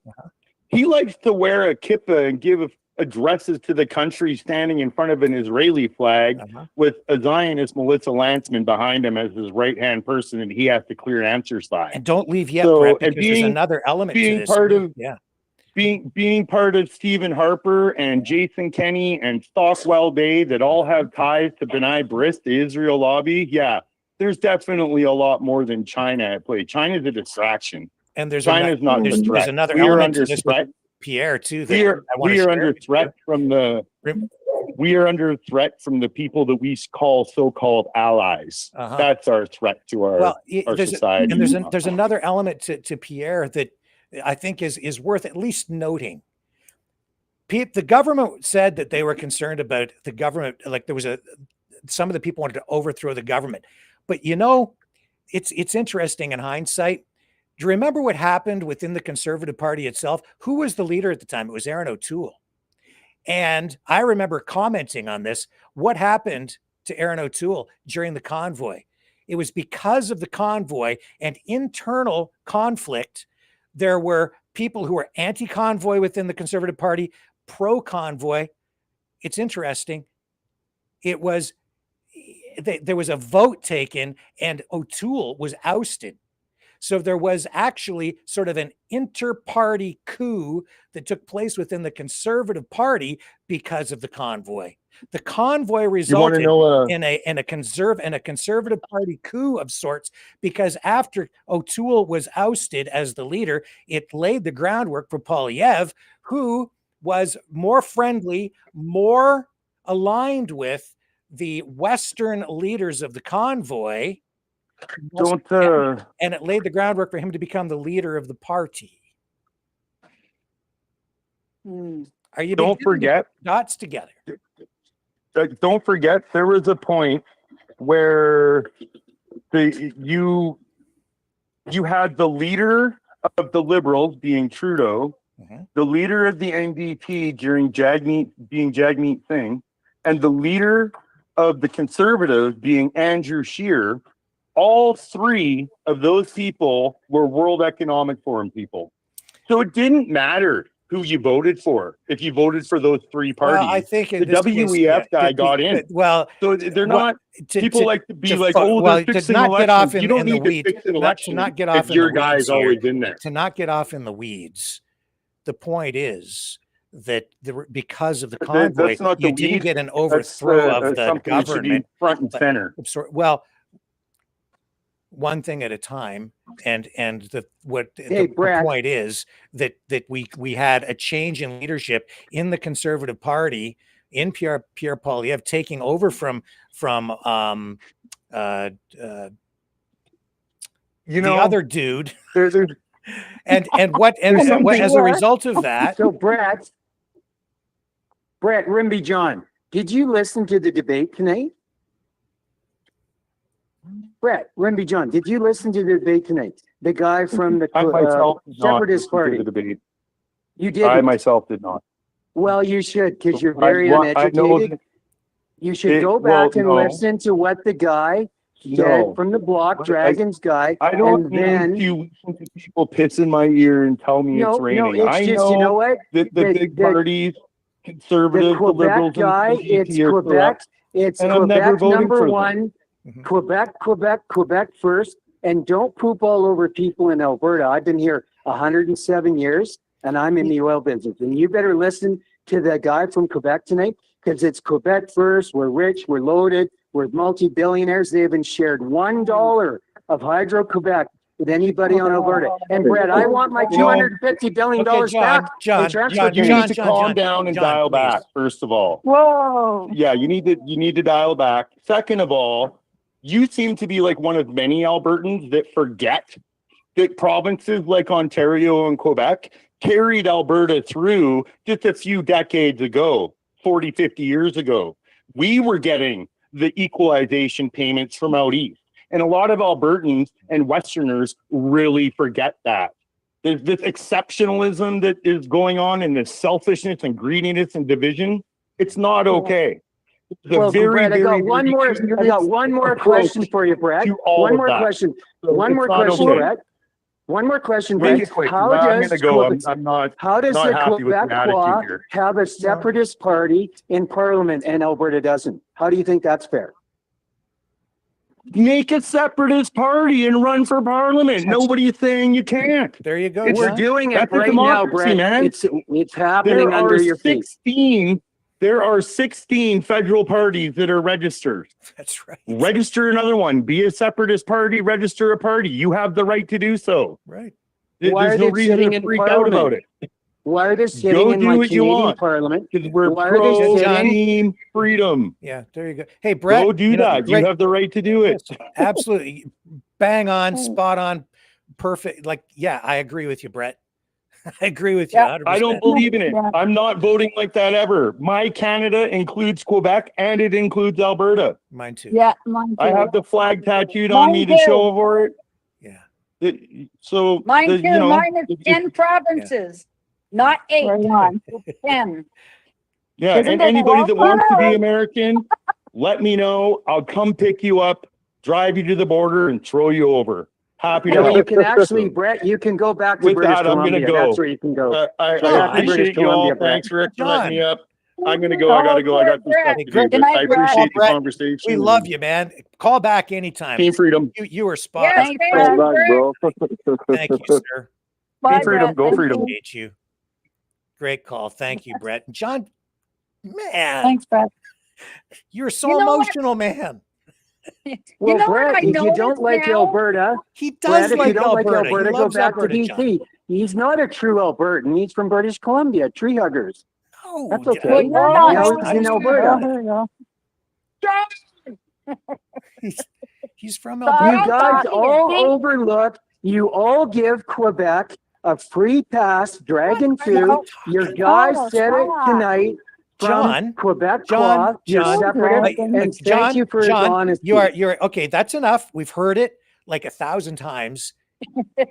You've Yeah. said it. Now we have to move Man, on oh, and talk man. about and expand the conversation. No Okay, repetition. you know what? No I more got- repetition on that point. Go ahead. Who was speaking? I got a little thought. Yeah, go ahead. When you were talking about the 2020 Yep. and the freedom, Yep. you know, in retrospect, when I look back, this was like the Pied Piper, Mm-hmm. Mm-hmm. you know, the behind the scenes, like the lawyer calling all the people, come on in, Yeah. And what did because they had the deceit behind. So like the Pied Piper, And- call and them in and we'll there's you an know. important question that I asked that wasn't answered, Isabel. Mhm. What? So Keith Wilson encouraged more people to come, even as they were handing out the leaflets saying, you know, leave now or you'll be arrested or worse. And they saw the cops lining up with the jackboots and the batons to beat people. And he's still telling people you don't have to leave. He hightails it out of there. People get beaten. They have the video. Has Keith Wilson been talking about ever since? And what's he talking about a lot in the last couple of weeks? Separation. Yeah. Isn't that interesting? Yeah. Yeah. And what did Pierre Poilievre say after? In fact, I've got it here.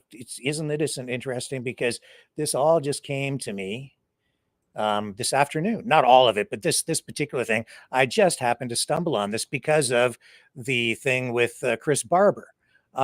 Here it is here. I stumbled on this, and I hadn't even really realized that Pierre Poilievre had posted this before, but I'm going to share it with you guys because this is another very interesting element to this. Look at this. Pierre Poilievre did go out and speak to the protesters. Pierre Poilievre did end up marching with James Stopp. Pierre Poilievre is more sympathetic to Western Canada. Pierre Poilievre is more in alignment with Danielle Smith and the separatists. Pierre Poilievre has come out and has said that the demands that Danielle Smith has been making of the federal government seem, in his words, quote, reasonable. And after all of this went down, he said here, it was never about, he's trying to criticize the Liberal government for invoking the Emergencies Act, but he says here, it was never about safety. That's why Liberals lied about police asking for the Emergencies Act. Now we know security advisors saw potential for a, quote, breakthrough with peaceful protesters. Trudeau only wanted to punish protesters for making him look bad. And while that might seem like a negative thing on the government, I think it's something that's telling about the protest, some of the people who maybe were there, like Keith Wilson, because ultimately, what did Keith Wilson maybe want? He wanted to do exactly that. What was the motive? They wanted to make the government look bad? Yep. Good question. So Yeah, Poilievre Well- acknowledges that Trudeau knew that they wanted not just Trudeau to look bad, they wanted the government to look bad. How would that possibly, and I'm just little speculation, ha ha ha. So how does that benefit Keith Wilson and the separatist movement?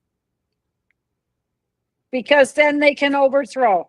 Because then it makes the government look really bad, doesn't it? And it diminishes support for the government. It makes the government look like it's not worth supporting because they're a bunch of authoritarian thugs. So why would anybody ever support them? Yeah, so it's time to separate. I'm just saying, and whether it was intentional or not, that's the outcome.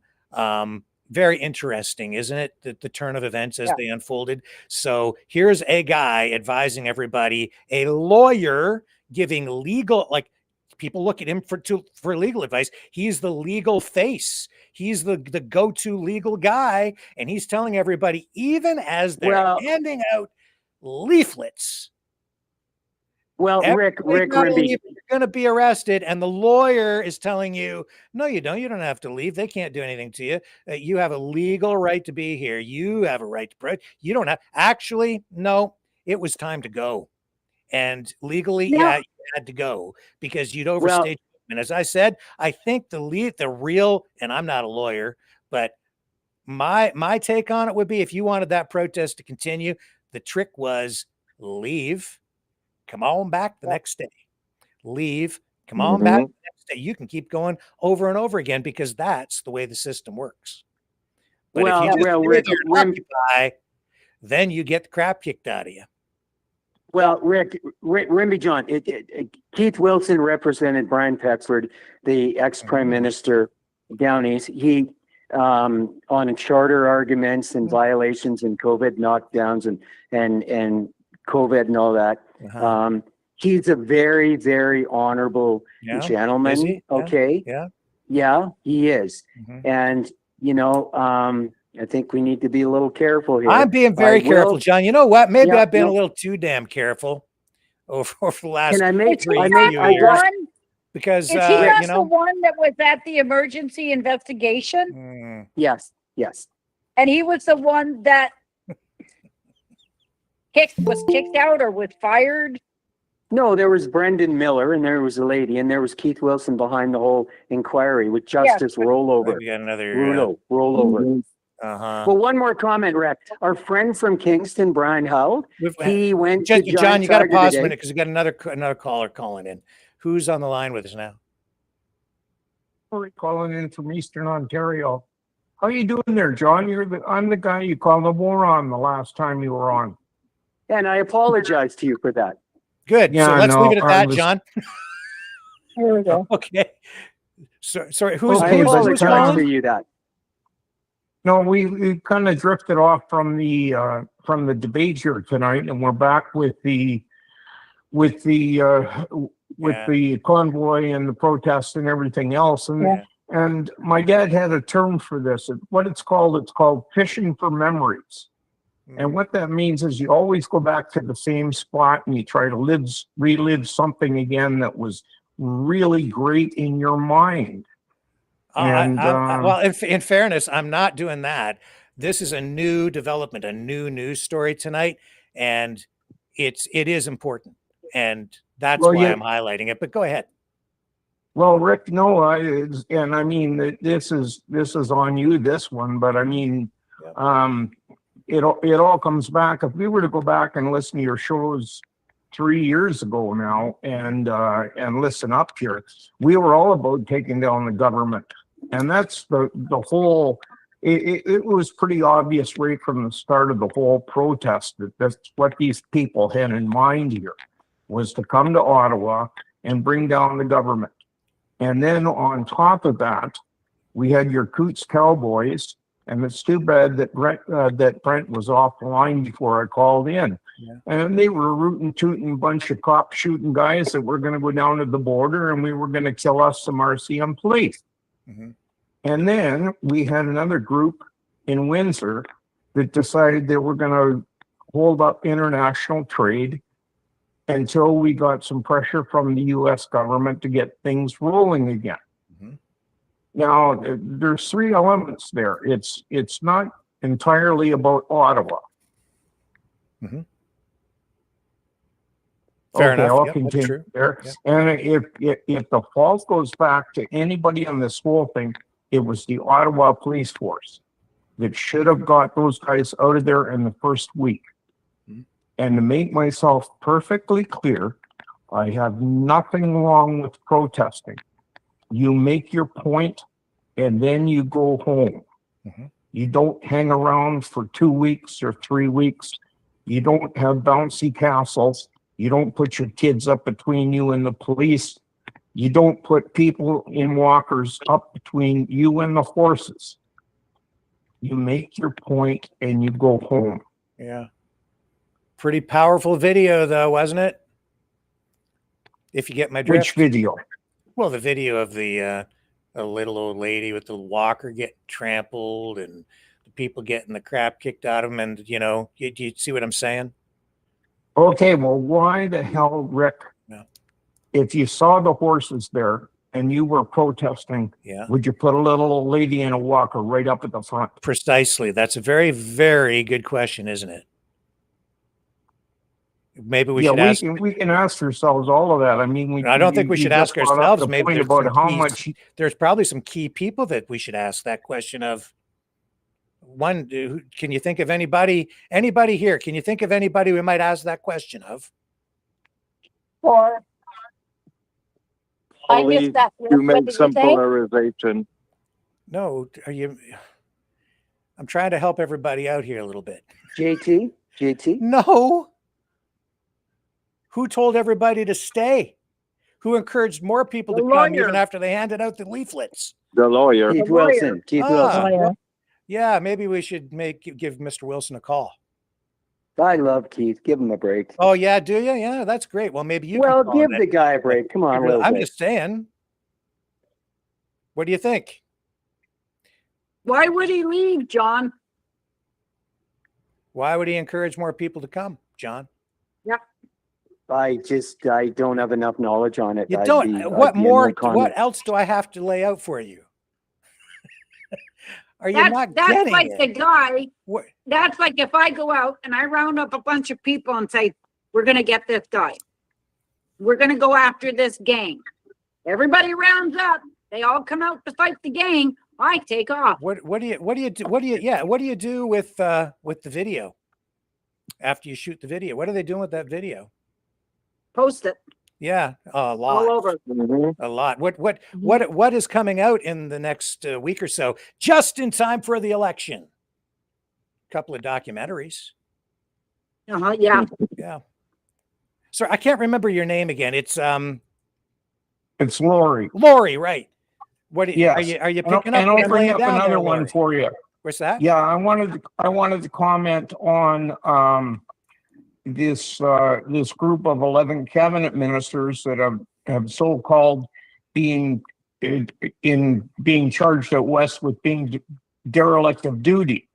And I sat through the whole Northern Perspective hour-and-a-half presentation or interview there this afternoon, and I didn't see any hard evidence that anybody could bring up. Thank you, Laurie. Thank you, because I watched it and I came to the same conclusion. Exactly. Zero Can evidence. I butt in here for a minute? Can I just butt in for a minute? Sure. I have to leave the chat. I have something I have to tend to. So I just wanted to say good night to everybody. Okay. And we'll talk to you all later. All right. Thank you. Love you, Isabel. Love from Alberta. Good night, Isabel. Love you. That's Chris leaving. Okay. Isn't it? Love you. Bye-bye. Bye. God See ya. loves you. Bye-bye. Yeah, Laurie, I think you hit the nail on the head there, because I tried to read those emails or messages or letters or whatever that they put up at the end of the program as well.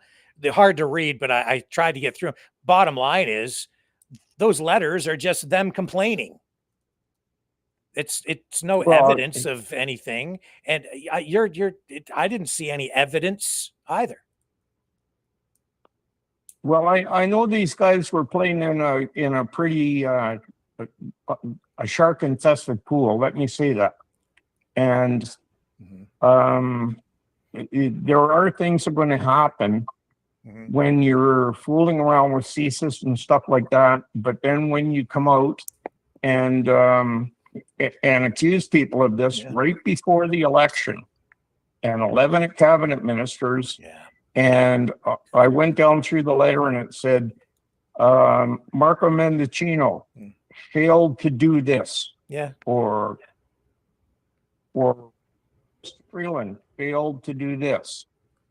I mean, Rick, you may have forgot to take out the garbage last week, and your wife could write a letter for that. Yeah, exactly. They failed to do what those two officers wanted them to do.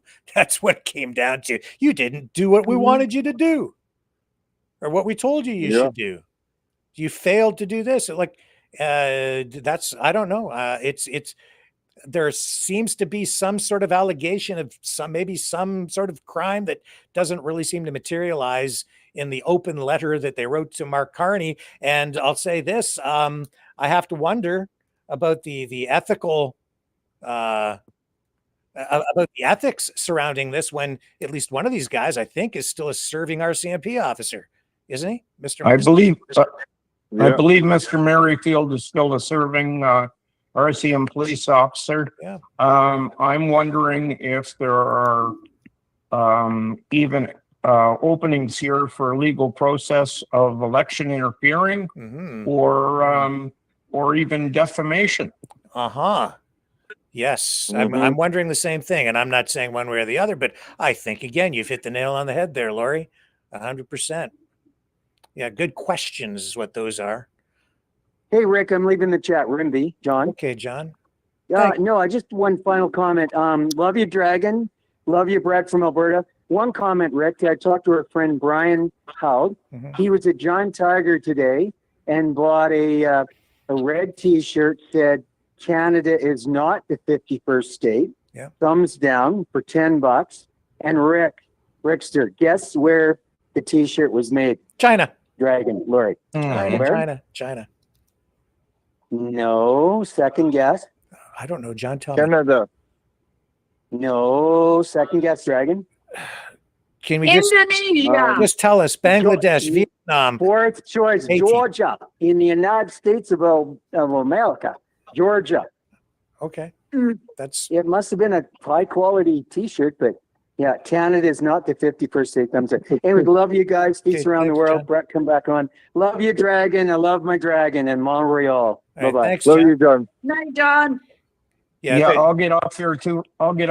Rick. Thank you very much, and good night, everybody. We'll talk to you later. Thank you for calling in tonight, Lori. I appreciate the comments, because they kind of reinforce what I've been getting hammered on in the chat for the past couple of days. I didn't even want to talk about those two officers because I just felt like it was a legal minefield, but people keep bringing it up on the show, and I'm with you. Like, that's my assessment of it as well.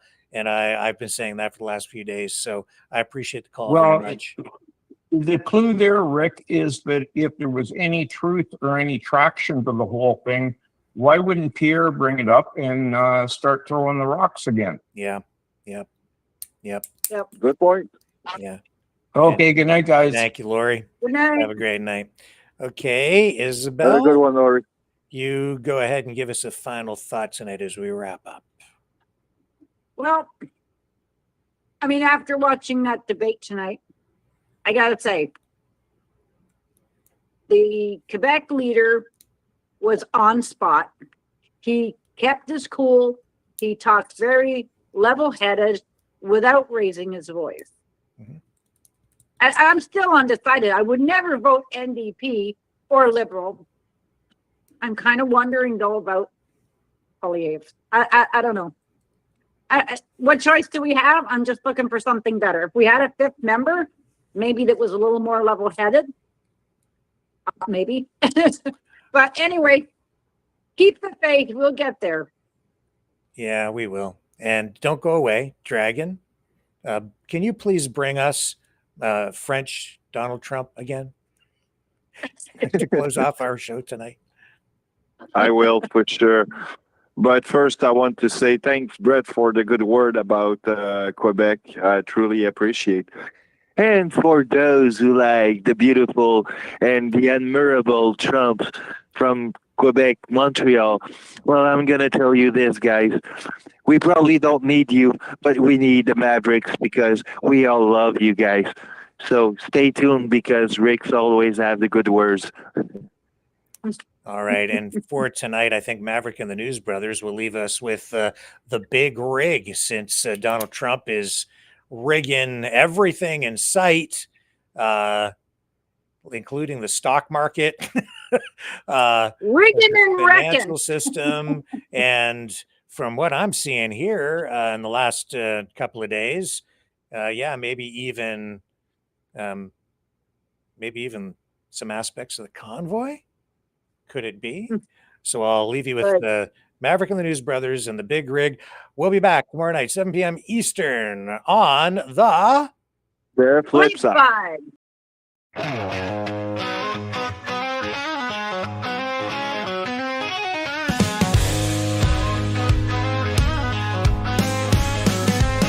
There's a rumble on the highway, a shadow on the hill. Donald's back in the saddle, and he's rolling in for the kill. Elon bought him Twitter, paid $1 million a vote, said democracy's for sale, let's get this country on the road. They're betting on the truckers, revving engines loud and clear, rolling through the border, spreading chaos far and near. It's the big rig, the deal you can't refuse. Stacking votes with money, the whole damn thing's a ruse. Rolling through the north, now topple every crown. Trump's the king of 51, no maple leaf around. They're sending dollars up the highway, fueling big machines. A crew wrapped in a convoy, freedom painted on the scenes. Said Canada's a target, let the border start to fade. The 55th state is waiting, it's a billionaire charade. Elon's rocket shooting high while truckers storm the gates. Democracy's on clearance, it's a dystopian debate. It's the big rig, a deal you can't refuse. Stacking votes with money, the whole damn thing's a ruse. Rolling through the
This has been a Maverick Multimedia production.